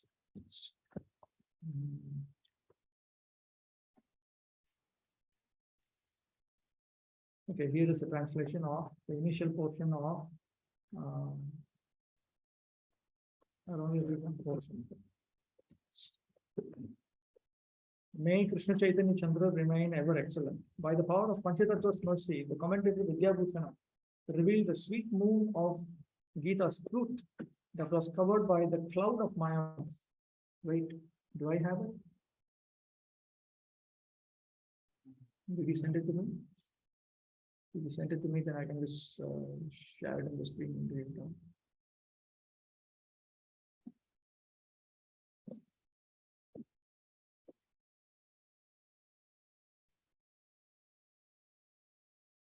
Any other thing? Following his commentary, lowly Bhakti Vinod has written Vidvan to explain his commentary on the sweetness of Gita, following his commentary and offers respects to the pure devotee. Advaita Prabhu was a great devotee of the jewel of the Gita. I offer respects on the ground to him, capital H. Giving mercy to the servant of the Lord, holding his head, capital H. Or all the time he doesn't capitalize for Vishnu Tattva. Holding his head on my, holding his feet on my head, giving power to me, fulfill my desire. Merciful to the jivas of this world, he brought Gauranga and taught the essence of the Tattva of Gita. If I attain his mercy, I can cross the ocean of Tattva. Tattva means philosophy. What doubt is there about this? O Gaura, O Nityananda, O Advaita, full of prema, O Lakshmi Priya and Vishnu Priya, O Gadadhar, O Janava, O Vamshi Vadanananda, O Rupa, O Sanatan, O Swarup Damodar, O Ramananda, O Srivas, O Sridhar. I am the most fallen and wretched. Your mercy is complete. You can bestow perfection to the full. Mercifully destroy all obstacles, reveal all the tattvas, and give me the power to write this commentary. With the intention of delivering the faithful jivas from the mouth of the tiger of ignorance, on the pretext of removing Arjuna's illusion, the Supreme Lord Krishna taught the Gita, which defines the nature of Atma. The 5 topics of Ishvara, the Lord, Jiva, Prakriti, Kala, time, and karma are clearly deliberated on in the Gita Upanishad. Among them, the Ishvara is a great conscious entity, the Jiva is a minute conscious entity, matter which shelters Sattva, Rajas, and Tamas is Prakriti. A special substance, a special material substance devoid of the 3 gunas is time, and the fate produced by the Jiva's actions is called karma. In this way, the characteristics of these 5 are described. Ishvara, Jiva, Prakriti, and time are eternal. Jiva, Prakriti, and time are dependent on Ishvara. Karma is without beginning, but may have an end. Ishvara and Jiva both have consciousness, Samvit as their nature, or knowers. Both having consciousness, Samvit as their nature, are knowers and have a sense of I. The sense of I in Ishvara and Jiva is spiritual Ahankar. It is not the Ahankar generated from Mahatattva. When the Jiva is within Prakriti, the Ahankara born of Mahatattva arising from Prakriti takes shelter of the Jiva. When the Jiva becomes free of Prakriti, that Ahankara merges in Prakriti and does not associate with the liberated Jiva. Ishvara and Jiva are both doers, Karta, and experiencers, Bhokta. Bhokta means an experiencer rather than an enjoyer. Even though being a knower is accomplished from Samvit, consciousness. Like illumination comes from the sun, the illuminator, still Samvit, consciousness. And the knower manifests as different entities by distinction of Samvit, consciousness, and the person employing Samvit. There is no difference between them in actuality, but eternal distinguishable qualities become particular tattvas with different swarupas or nature. Thus, the Gita teaches the highest tattva in the form of eternal Achintya Bheda Veda. Even in the absence of difference, there is perception of difference. This is an eternal principle. Internal or swagata difference arising in the state of quality and possessor of the quality is eternally unavoidable. The final deliberation on all these subjects may be seen in appropriate places in the Gita. Okay. Any questions so far? Okay, now let's review a little bit. What is the similarity between Ishvara and Jiva? Conscious, okay. What is the dissimilarity between Ishvara and Jiva? One is Vidvan and one is. Any other similarity between Ishvara and Jiva? Anything else? From what we have seen so far.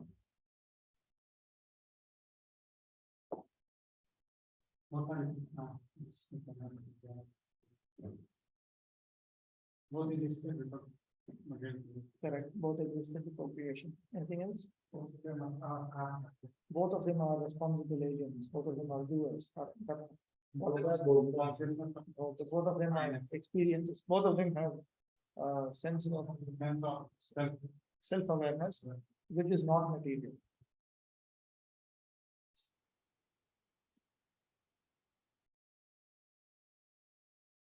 What is the distinction between? Okay, what is any similarity between Jiva, Prakriti, Kala, Karma? All are under control of Ishvara. Any similarity between Prakriti and Kala?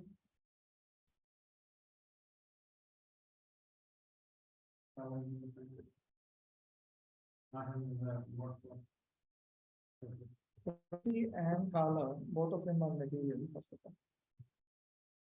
Material means that which does not have self-awareness.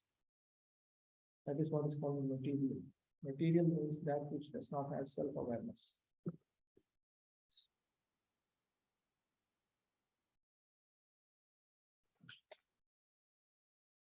Karmic reactions also don't have self-awareness. That I don't know. That is not. You don't even need to say that.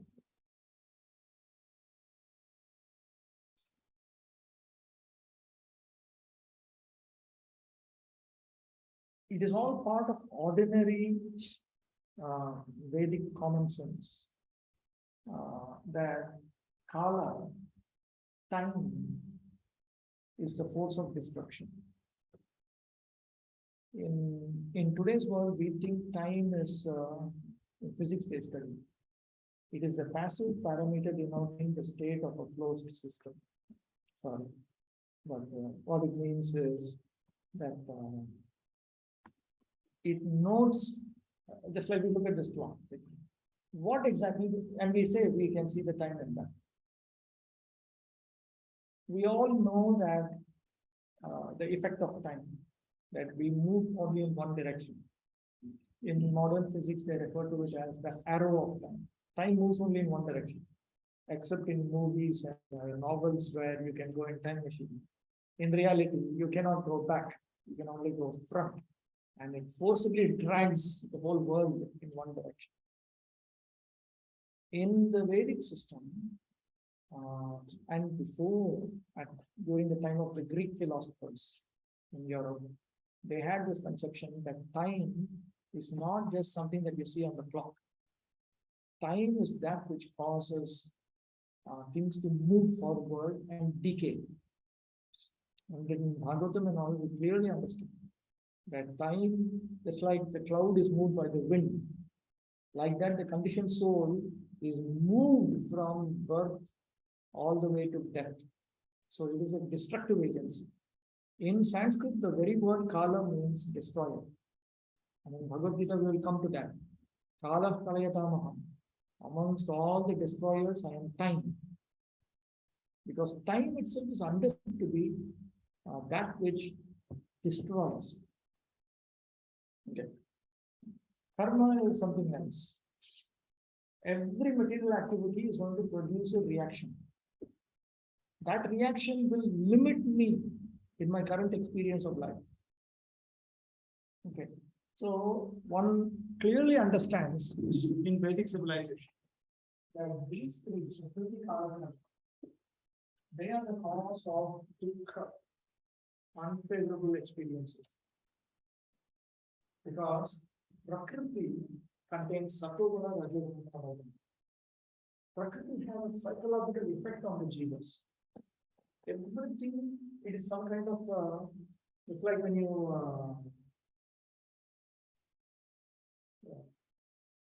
when you go to a mega city, road, there's advertisements all over now. Because everybody is targeting you. They'll show you this movie. Like Google, it's Google itself has studied. Google knows us much better than our closest friends. It knows everything, studies us very carefully. And we get targeted advertisements. You know, when you go and do a simple Google search, Google will immediately point out particular things that it is already, it knows very well what we like, what we don't like, based on that. So, Prakriti also has an effect on the jiva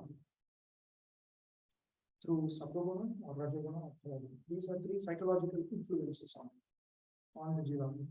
Just like a magnet possesses the power of magnetism, Prakriti possesses the property of the three gunas.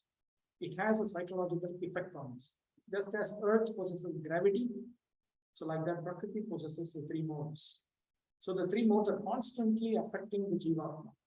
And it is not just randomly affecting. It is very carefully, strategically, much more than Facebook. You know, they very carefully target and know what you like, what you don't like. Based on that, Prakriti affects you. Okay.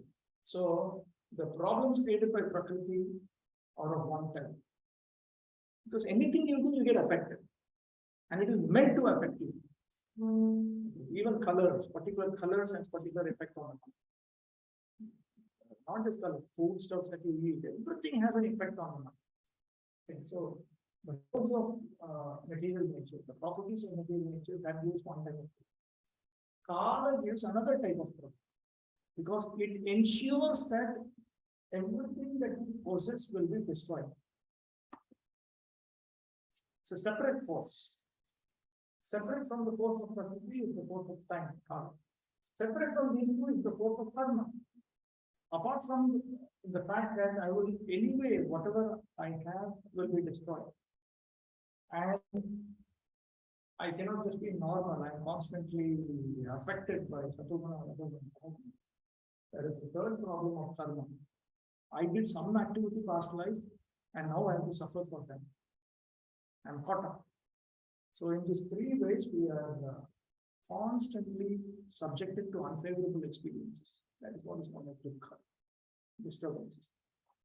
So this much even materialistic people in Karma Kanda understand. They may not understand self-realization, God-realization. That may be too complicated. They will say this is all very philosophical, I cannot follow. But this much they understand. They understand that reincarnation is reality. And they know that this life is just one episode in a never-ending TV series. Okay. So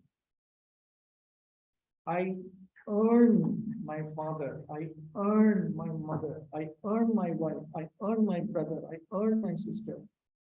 According to my karmic reactions, I receive that kind of experience from these people. Purva janma krita papani vyadhi rupena jayante. Ayurveda. That we get diseases according to previous lifetimes, sinful activities. So this much is just ordinary common sense. It's just ordinary common sense.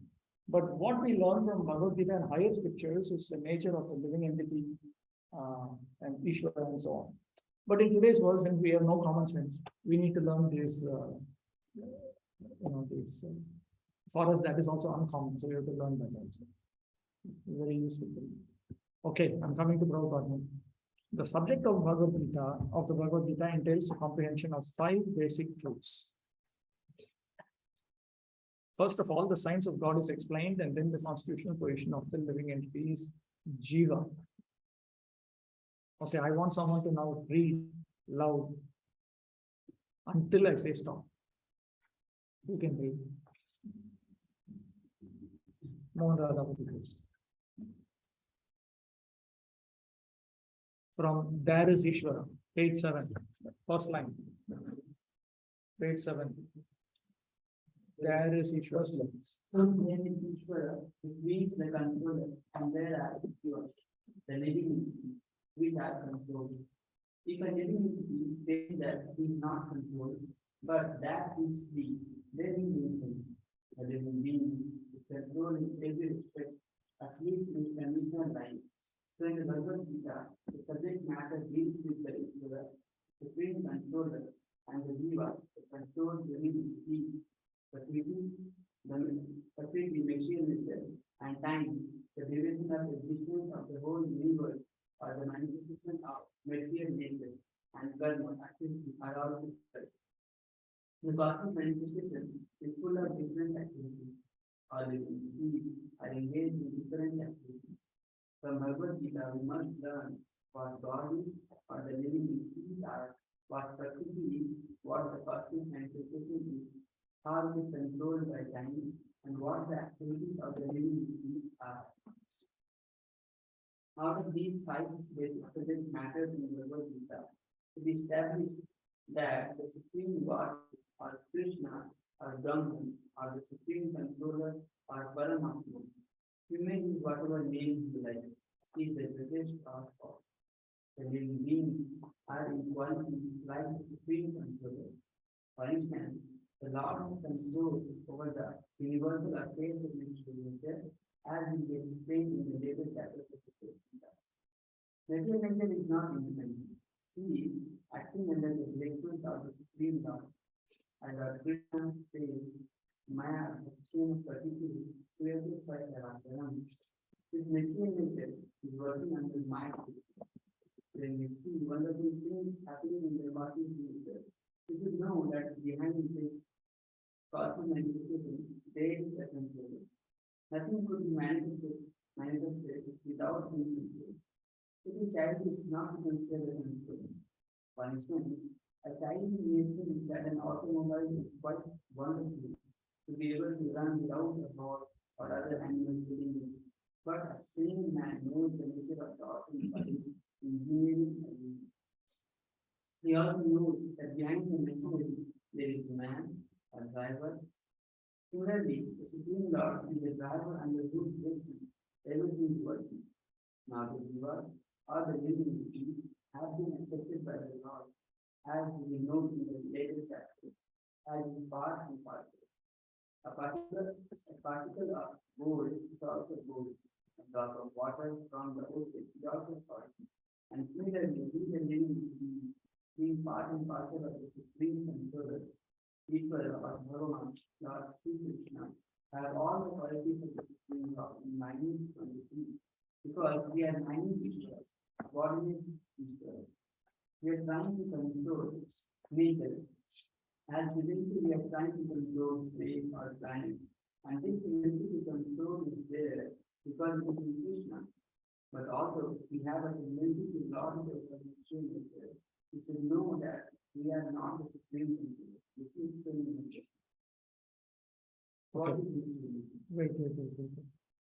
So, there are a number of points that Prabhupada makes here. He brings out certain similarities. Okay. Like this example of particle of gold being gold, drop of water from the ocean. This is all originally from the scriptures themselves. Even the desire to control, even that is a symptom that we are similar to the Supreme Lord. It is very important, Prabhupada points out in some other places, that it is very, very important that to understand that we are qualitatively similar to Krishna. That is because the jiva should not think that he is qualitatively one with Prakriti. That is a very important thing. Because this, see, for instance, my gross body, my subtle body, and everything connected to my gross body. these are not actually connected to the Jivatma himself as such. Not connected. Rather, the Jivatma belongs to the Supreme Personality of God. The relationship between the living entity and the Supreme Lord is in so many ways. So many ways it is explained. And in fact, when you study Vidvan Bhagavatam, the subject matter of topic Bhagavad Gita will be even more clear. Even in Bhagavad Gita, it is pointed out that the Supreme Lord is connected to the living entity in so many ways. The living entity exists for the Supreme Lord. The living entity is dependent on the Supreme Lord. The Supreme Lord is inside the living entity also. In so many ways, Krishna is actually taking care of us because we belong to the Supreme.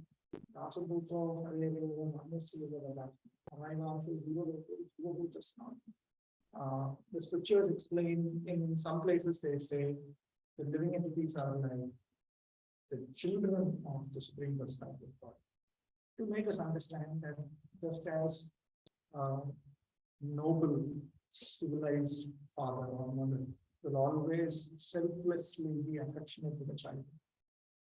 Like that, the Supreme Personality of Godhead is selflessly affectionate to us and fulfills whatever we require.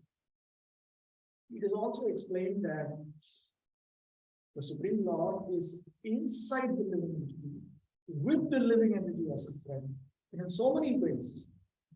And this point is repeatedly brought out that the living entity actually belongs to Ishvara. The living entity does not belong to Prakriti. And if the Jivatma wants to be peaceful and happy, he should disconnect himself from this. That point is repeatedly brought out. So therefore, the scriptures hundreds of times they point out that the Jivatma is quantitatively different from Ishvara, but qualitatively equal to Ishvara. In fact, you can say an equal number of times. That is why we say Achintya Bheda. It is important to understand that quantitatively is different.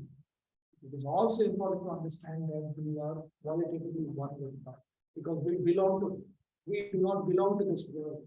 We are actually qualitatively different from this world. So this point, very often will come in the scriptures. In Bhagavad Gita, a few places you will come across it, but in Bhagavatam you will definitely come across it. Even here, Lord Krishna will indicate that point. Okay. Then, from what is material nature?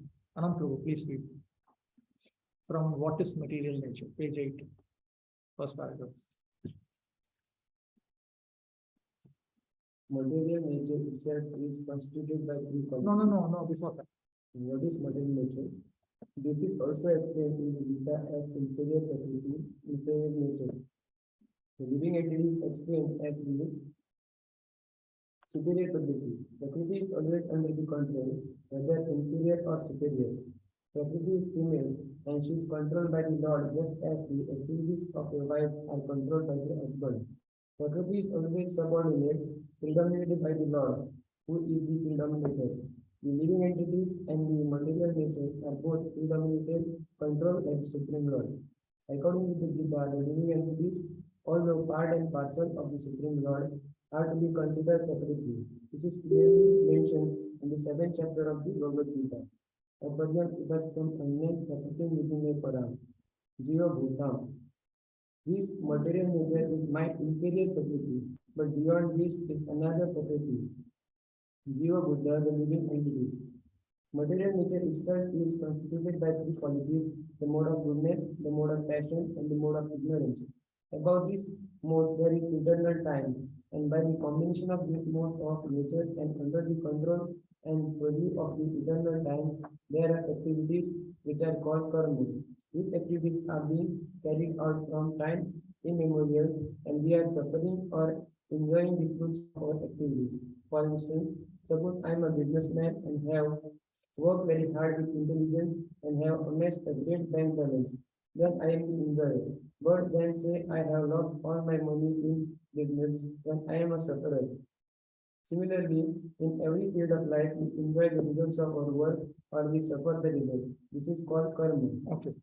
Now, within our own lives, we notice the phenomenon of cause and effect. We do certain activities for which we have to experience consequences in this very life. But the Vedic scriptures go one step further and point out that we engage in activities for which the consequences don't stop in this life. Sometimes, in fact, we will experience the consequences, in fact, most of the time, we experience the consequences of our activities only in a future life. Only in a future life. That is because, let us say, in my karmic queue for this lifetime, in this lifetime, I'm supposed to live as a royal, as a prince. So then, even if I engage in certain activities which will make me poor, that will simply get added into the queue. And in a future lifetime, I will get that. So it is not necessarily going to come now. In fact, in India, it is karma is so easily understood that, for instance, even the Buddhists, they do not accept Vedic authority. Okay. But even they accept that karma is real. They accept karma is real. They accept reincarnation, they accept karma. And if you ask them that you don't accept the scriptures of the Hindus, so why you accept reincarnation karma? Then they will immediately answer, it's just ordinary logic. It's very simple. Why some people are born blind? For what reason is a person born blind? Why would a person be born blind? There's no cause effect in this world, but everything is just simply happening. No, everything is uniform. See, nature moves in a uniform manner. There is a day, night, seasons. Everything is happening in a uniform manner. So on the basis of logic itself, we come to understand that there is a pattern. Nature functions in a uniform manner. So the law of karma is another feature of nature. It is a psychological law of nature. You have physical laws of nature, you have psychological laws. So these are physical, psychological laws of nature. I remember in Tamil Nadu, there is a book which contains a set of proverbs, different types of proverbs. And in one of them, I remember, it's written by some sage. He says, he writes 10 verses about karma. It's in some ancient Tamil. And one point I remember very well. He says, you don't even need to believe in the Vedic Shastra to understand karma. Just open your eyes and see. You notice a palanquin being carried. Some rich person is sitting inside the palanquin, and 4 people are carrying. Now just observe that and use your intelligence. Why is this man carrying outside and that person enjoying inside? It is simply karma, that's all. It is the most logical explanation to it. So in India, it is just considered ordinary common sense that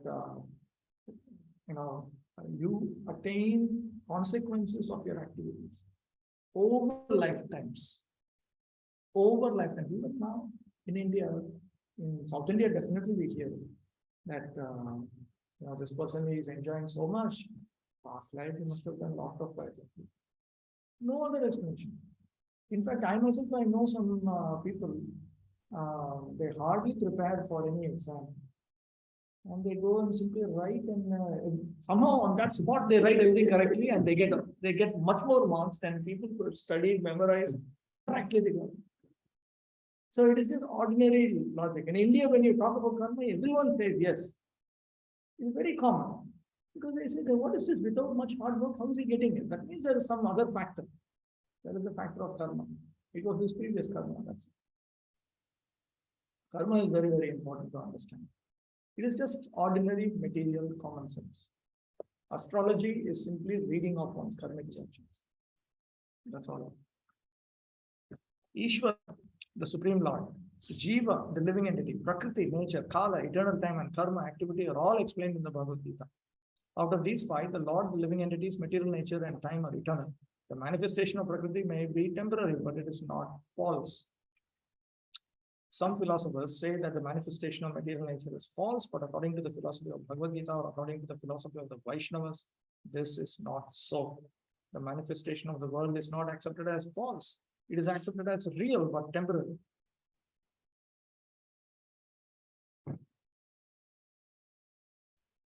Next page. The position of Ishvara, the Supreme Lord, is that of supreme consciousness. The jivas or the living beings, living entities, being parts and parcels of this.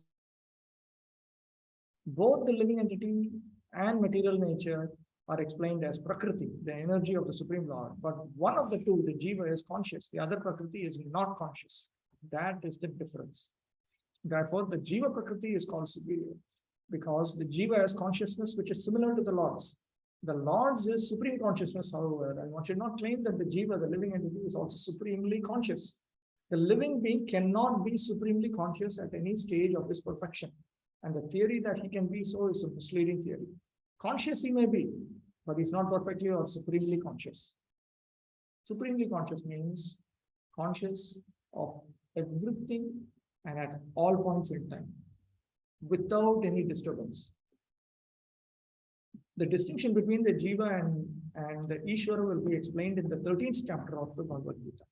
The Lord is Kshetragya, conscious, as is the living being. But the living being is conscious of his particular body, whereas the Lord is conscious of all bodies. Swakshetragya, Sarvakshetragya. This is the distinction. The Jivatma, he is conscious of his own field, Swakshetragya, whereas the Paramatma, he is Sarvakshetragya. He is conscious of all the fields. Because he lives in the heart of every living being, he is conscious of the psychic movements of the particular jivas. We should not forget this. It is also explained that the Paramatma, the Supreme Personality of Godhead, is living in everyone's heart as Ishvara, or the controller, and that he is giving directions for the living entity to act as he desires. The living entity forgets what to do. Forgets what to do means in this lifetime itself, he may forget what to do. Or in the next lifetime, he may forget what to do. Because I may desire something and then I forget it. But Paramatma doesn't forget. And that is a problem actually. Because if, let's say in this lifetime, I want to become, this is an expression coming from a member of the Madhya Sampradaya. I was very impressed with it. Say a person wants to become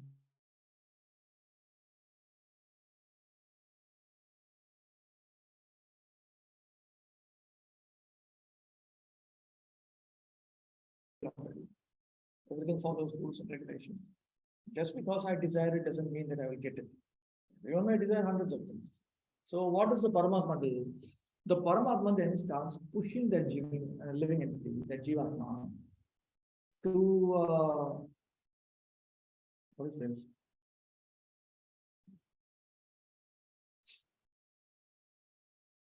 I don't know what it is. So what the Supreme Lord does is he pushes that Jivatma to engage in that activity which will result in that.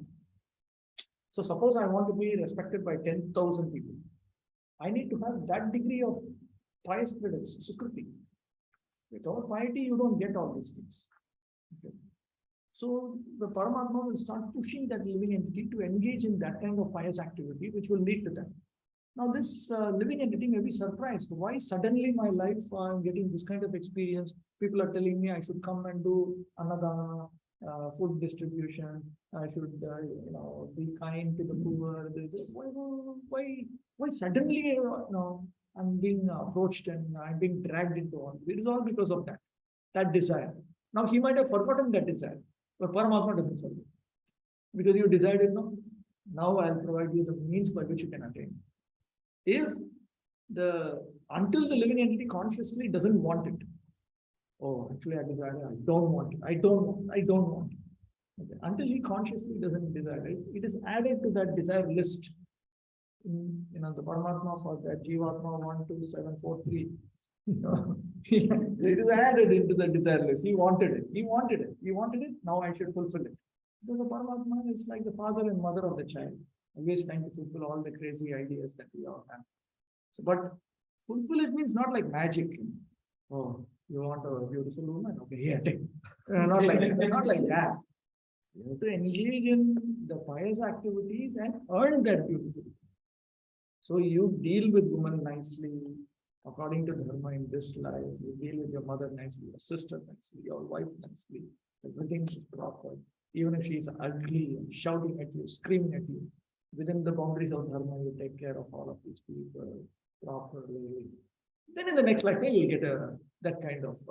Now, by now, you might have forgotten also, but the Lord doesn't forget. So, in that way, we desire, we may forget, but the Supreme Lord doesn't. But he will go on impelling, but without breaking the laws of nature. That is very important because you cannot experience happy material life by breaking the laws of nature. If you want to continue to be born as a human being, if you agree to go down as an animal, that's a different issue. But if you are in karmanubandhini manashya loke, you want to experience life as a human being, which is the intermediate status. Animals is lower than that. Human is intermediate, then the devas, they get more freedom. They get more freedom because they are more obedient, more pious. Okay. So corresponding to our community actions, the Supreme Lord guides us, pushes us. The Supreme Conscious Ishvara is similar to the living entity in this way. Both the consciousness of the Lord and that of the living entity are transcendent. It is not that consciousness is generated by the association of matter. That is a mistaken idea. The theory that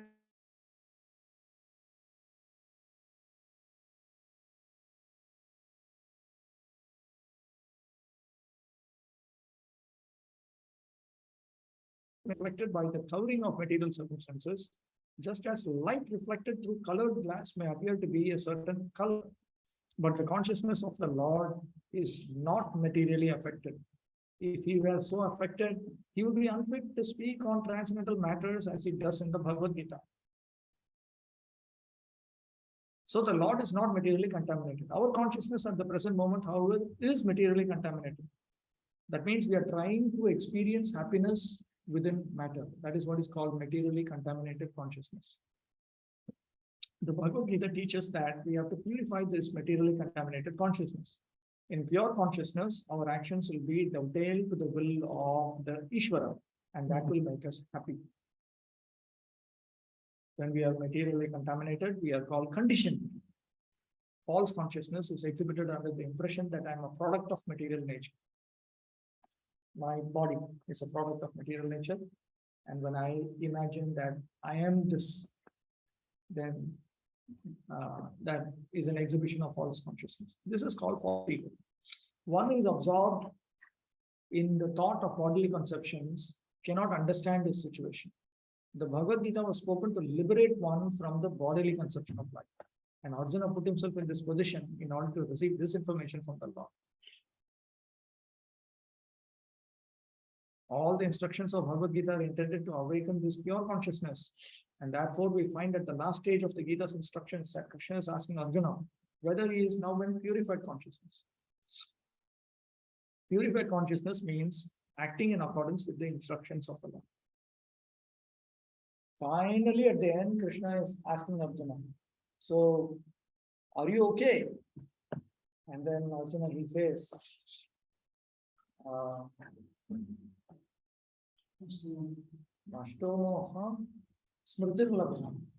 my delusion is this way.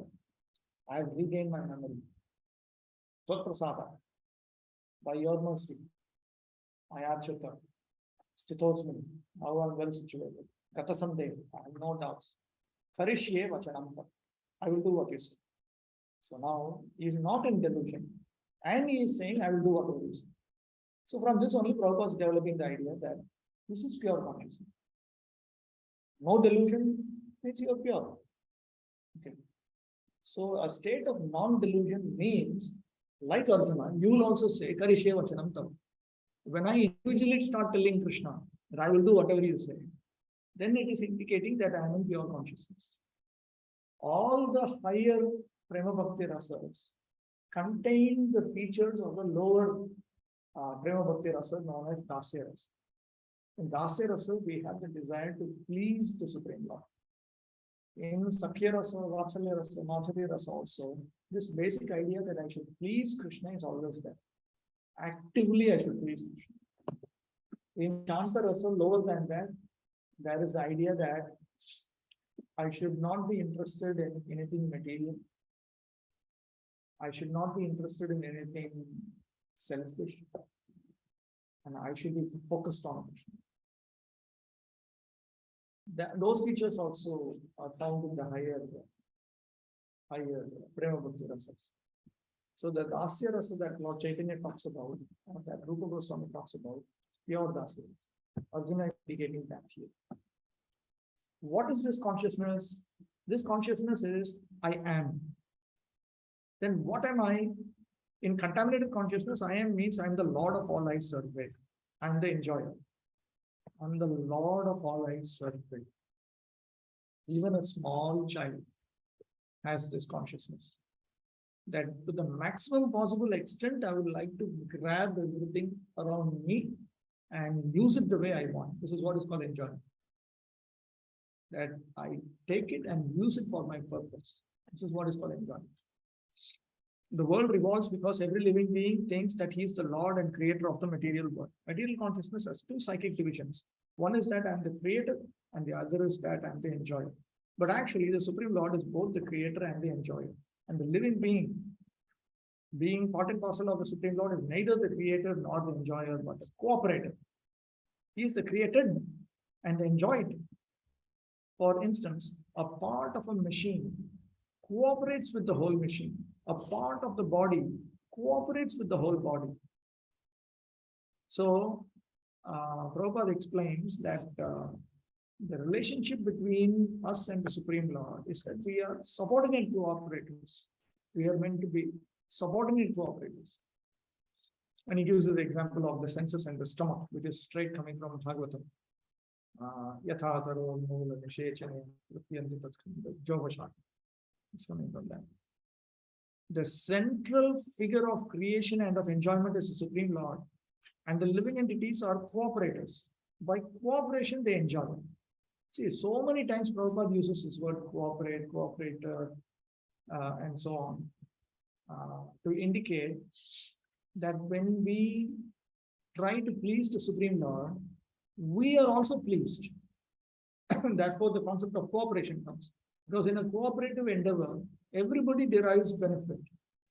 Everybody experiences the gain or profit of that cooperative endeavor. So when the Jivatma serves Ishvara, the Jivatma is also happy. In fact, the Ishvara, he shares his bliss with the Jivatma. So in that way, both of them experience happiness. By cooperation, they enjoy. The relation is also like that of the master and the servant. If the master is fully satisfied, then the servant is satisfied.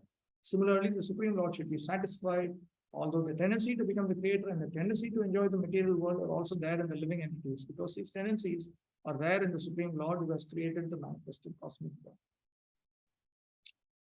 world. The servants get to eat the same food that the masters eat. It's not that the servants eat some third-class food. They eat remnants of the master's food, and it happens to be the same food. It is not some other food. One time I had the opportunity of going to a devotee's house, congregation devotee, one family. Their house is a palace, like a bungalow, let me call it a bungalow. Big. And I had to, for some reason, I had to go to the basement. For some reason, I forgot what. And they showed me the servants' quarters. The servants' quarters is more opulent than what I had anyway seen. So I was very astonished.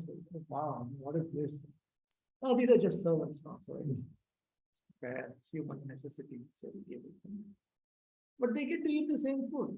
I mean, everything is there. Only thing is, when it is time to eat, then all the family members, that means the boss, Mrs. Boss, and someone with his wife and children, some too with his wife and children, and occasionally the daughter visits and some friends come. This one, whenever they are hungry and all, the servants have to cook and provide, and naturally they will cook more than what the guests actually require, because they are there, so that they can eat, and which is all allowed. Fine. It's just an ordinary Indian family. Actually, it was a North Indian family in some city in South India. But it's just considered normal. Then I was reflecting that if this is the situation, then this is how it would. This is a pale reflection of how it would be in serving the Supreme Lord in his opulent abode of Vaikuntha, Vishnu Lord. Then you are expected to serve and you're happy, blissful. If the master is fully satisfied, then the servant is satisfied. Okay, so in Bhagavad Gita, we get to find this information. All these taken together, meaning all these 5 subjects taken completely form the complete whole, and the complete whole is called the Supreme Absolute Truth. The complete whole, the complete absolute truth, or the complete personality of God is Sri Krishna. All manifestations are due to his different energies. He is the complete whole. Okay, now we may come up with questions about, but then what about this impersonal Brahman? And so on. What about that? So then Prabhupada explains that this impersonal Brahman, that is also considered subordinate to the Supreme Personality of Godhead, because the impersonal Brahman is actually the content of incomplete realization of the Supreme Personality of Godhead. See, we don't believe in 3 gods. There is no Brahman God, Paramatma God, Bhagavan God. There is only one Supreme Personality of Godhead, who is Bhagavan. But that Bhagavan may be perceived partially, or he may be perceived even more vaguely. So in order to distinguish between the content of vague perception or the content of partial perception, we talk as if Paramatma is different from Bhagavan and as if Brahman is different from Paramatma. But in reality, is one. Just like, for instance, see, there is a rainbow. The rainbow is Vijaya, contains the 7 colors. Okay. But let us say there is a person who is colorblind. There are people who are colorblind. They cannot see colors. They can see black, white, and grayscale. So now this colorblind person, when he looks at the rainbow, what he is seeing, the rainbow is the same. We know there's only one rainbow. It's not that there's another rainbow. He's seeing the same rainbow. But what he's seeing is different from what a regular person is seeing. And it is important to understand that. So like that, the person who is Brahman realized, when he meditates on the Supreme Lord Krishna, Krishna reveals his Brahman effulgence to him. That doesn't mean that Brahman is different from Krishna, but he is only able to see the Brahman effulgence of Krishna. He cannot see Krishna. Just like the colorblind person can only see black, white, and grayscale of the same object. It is not a different object. So the object of realization is termed of the impersonalist is referred to as impersonal Brahman. We should clearly understand this. We are not a mixed group of impersonalists and personalists. Our explanation of the impersonal Brahman is exactly like this. Just like the sun as seen by the human beings is in the form of effulgence. But the Devas don't see it just as an effulgence. They see a person, Surya Deva, who's a demigod. So like that, but it's the same person. It is not that the sun is different from the sun god. The sun god is perceived as a sun. So similarly, impersonal Brahman is what we perceive when you're not qualified and you are trying to meditate on the Supreme Lord. The Supreme Lord reciprocates with you by revealing his impersonal effulgence alone. That's all. That is why Prabhupada keeps saying the shining rays of the Supreme Personality of God. In the 15th chapter, it shall be seen that the Supreme Personality of Godhead, Purushottama, is above both Brahman and the partial realization of Paramatma. It shall be seen in Vishwanath Chakravarti Thakur's commentary. It does not feature in Bhagavad Gita as it is. but it comes in Vishnu Chakravarti's explanation to 15th chapter of Bhagavad Gita. So Brahman realization is realization of his Sat or eternity feature. Paramatma realization is realization of his Satchit eternal knowledge feature. So Krishna is not impersonal. Krishna is impersonal. All Vedic knowledge is infallible, and Hindus accept Vedic knowledge to be complete and fallible and infallible. Complete. Complete means it is completely relevant. Everything that we require to know is found in the Vedas. For instance, let me show you this. What is this? This is from Srimad Bhagavatam, 11th canto, a statement of Uddhava.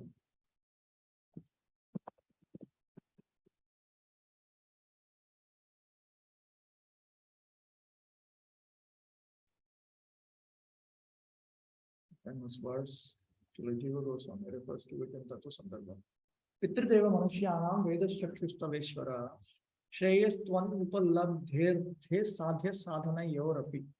My dear Lord, to understand those things beyond direct experience, such as spiritual liberation or the attainment of heaven and similar material enjoyments, and in general to understand the means and end of all things, it is imperative that the forefathers, demigods, and human beings consult the Vedic literatures. For these literatures, being your own laws, constitute the highest evidence and revelation. 11.20.4. Now, there are a number of things that we can understand from this. That the Vedas, first of all, give us information about that which is beyond our direct experience. That is one important plus point.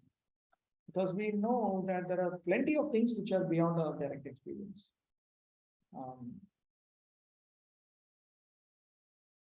So the Vedas give information about that. That is one.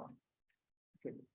Another thing that the Vedas talk about is all possible purusharthas, all possible goals that can be attained, and all possible means to attain those goals.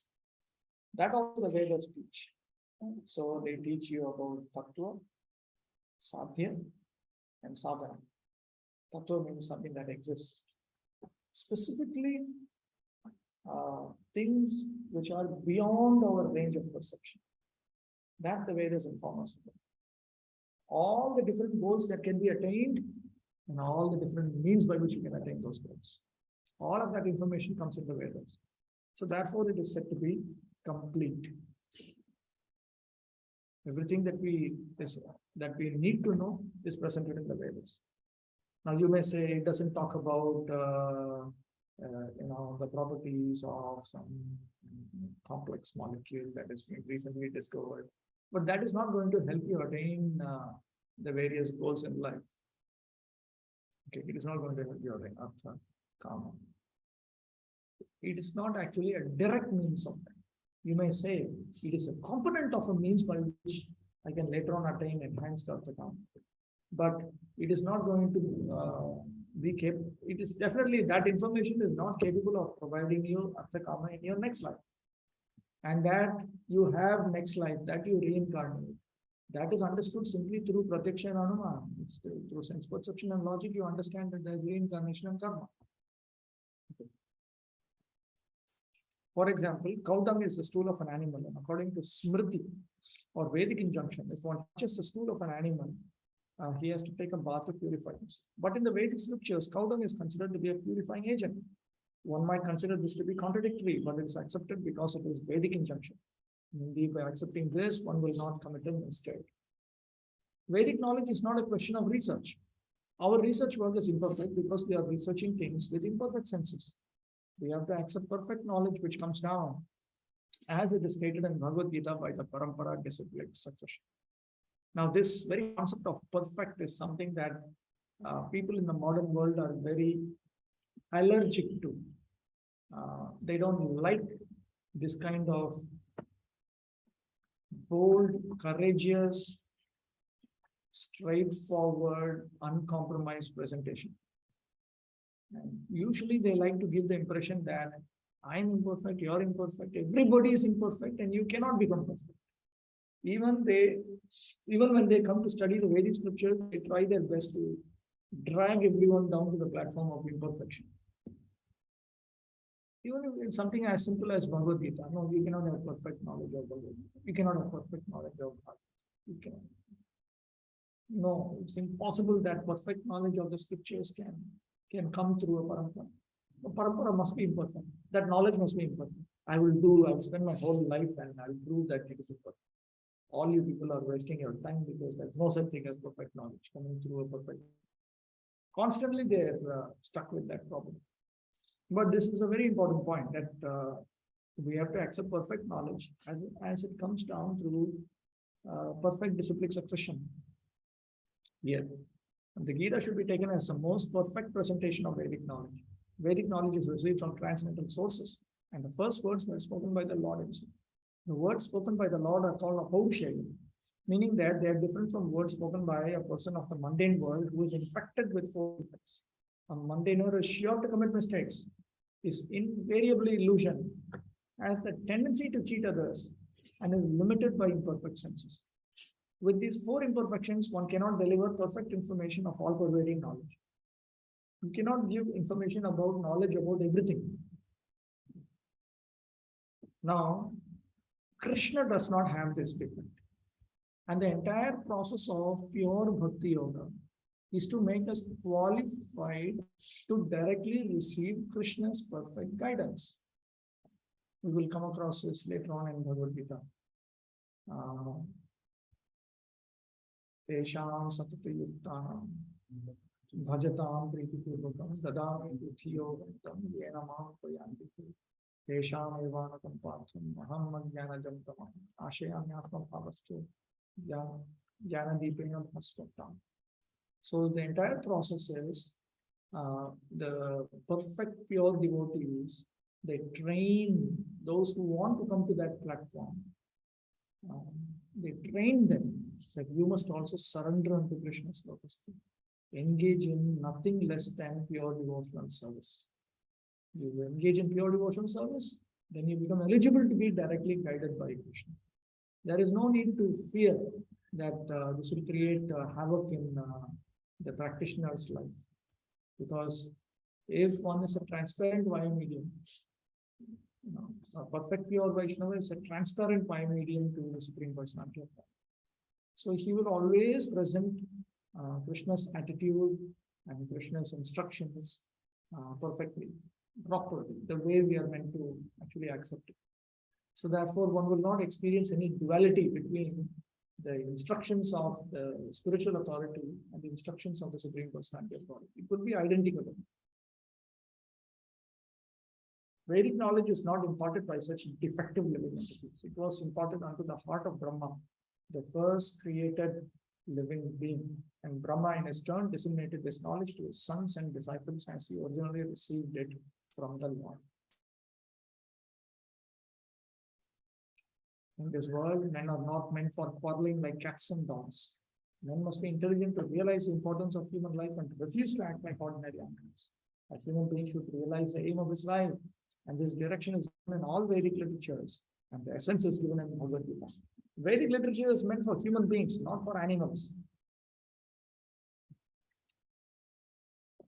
In the Bhagavad Gita, it is clearly explained that there are three kinds of activities according to the different modes of nature. The activities of goodness, of passion, and of ignorance. Similarly, there are three kinds of eatables also, eatables in goodness, passion, and ignorance. All of this is clearly described. And if you properly utilize the instructions of Bhagavad Gita, then our whole life will become purified. And ultimately, we will be able to reach the destination which is beyond this material state.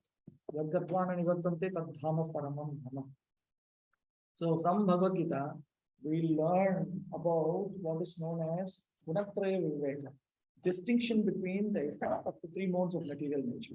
The idea is that as long as we have a subtle body and a gross body, we need to function within this world. But when we function within this world, if we organize it in such a manner that Sattva Guna impact is maximized, then we are keeping ourselves in a very favorable environment. Sattva Guna is favorable for spiritual progress in Bhakti. progress in jnana, progress in yoga, and progress in bhakti also. Whereas Rajoguna is distracting, Tamoguna is the exact opposite. Rajoguna is distracting, but Satoguna is favorable. So, a lot of content in Bhagavad Gita is about that which is Bhakti Anukul. And now you notice that Prabhupada is pointing out that we will be able to reach a particular destination. Now, let me just now one last thing. Close. Tomorrow I will present from this point. So far, notice that in this introduction, Prabhupada is brought out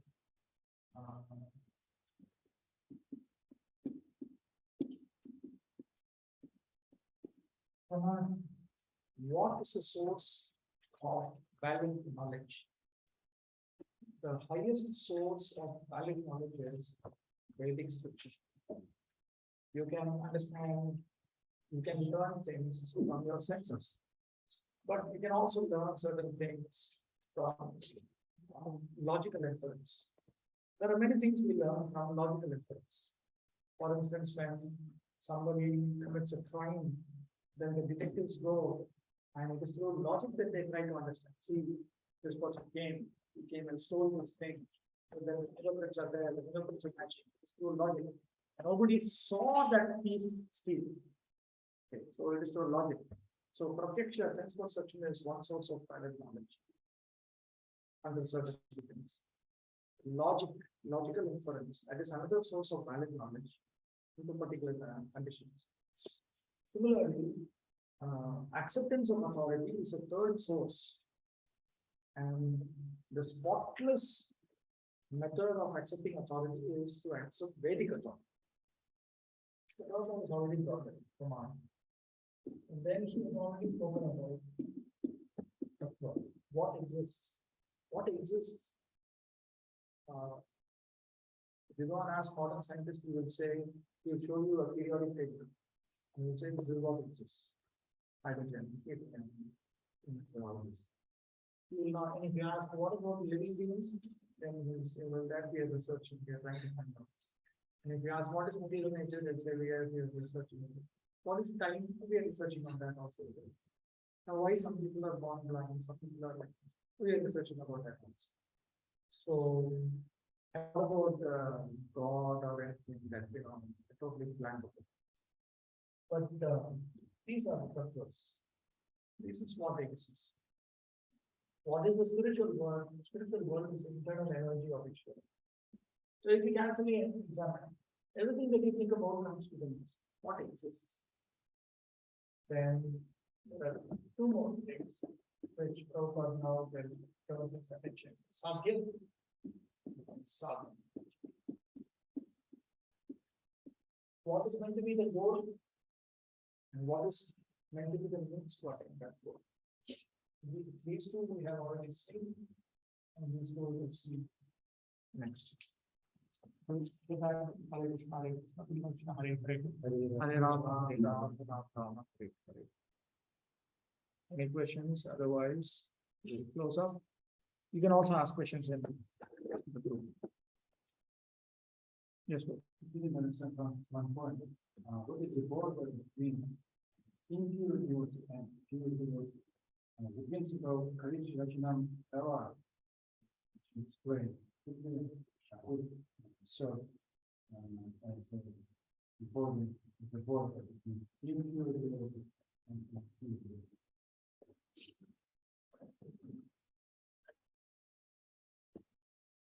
One may agree to become a devotee of Krishna. One may agree to please Krishna in order to attain Dharmartha. One may have a desire to please the Supreme Lord in order to attain freedom from birth and death.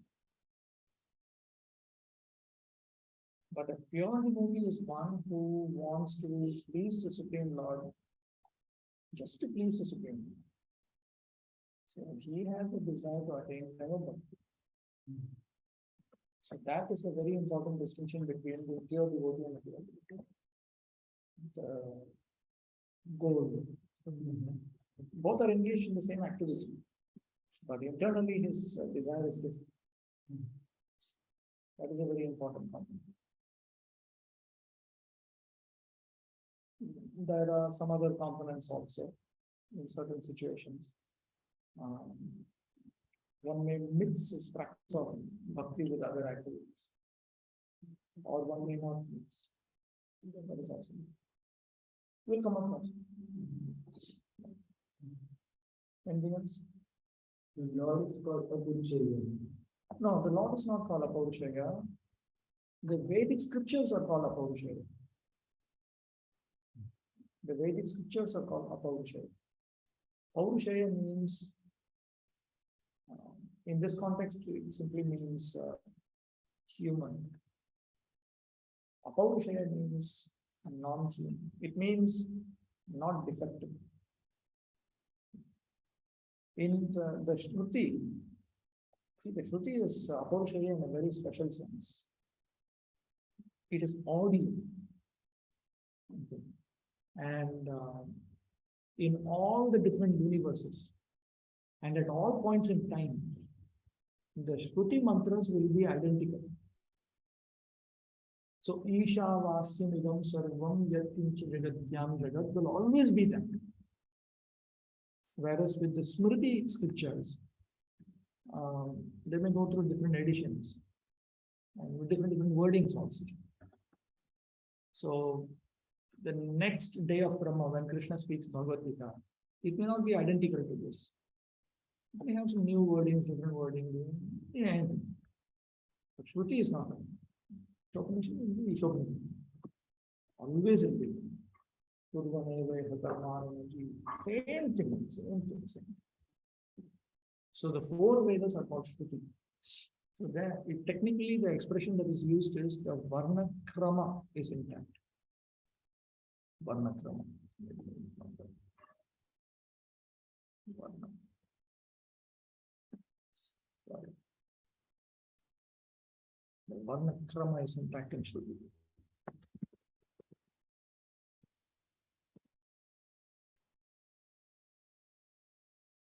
That means the sequence of letters Isha, Vasya, Nindam, Sarvam. It is a sequence of letters. It is intact. It is always the same. The word order, syllable order, letter order is identical. Never changes. In the Shruti, Smriti changes. But the meaning of Shruti is clarified in Smriti. The meaning of Shruti is clarified in Smriti. In fact, the Shruti is Nirnaya, Smriti is Nirnayaka. When we talk about Smriti, we are talking about Smriti which is fully in line with Shruti. Because one may be a sage and he may also write something defective mixed in with something which is bona fide. So that kind of defective Smriti Prabhupada doesn't recognize it, doesn't talk about it.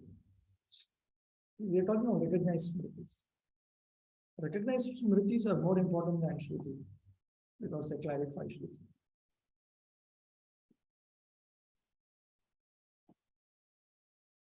All right. So Bhagavad Gita will continue tomorrow. One shackle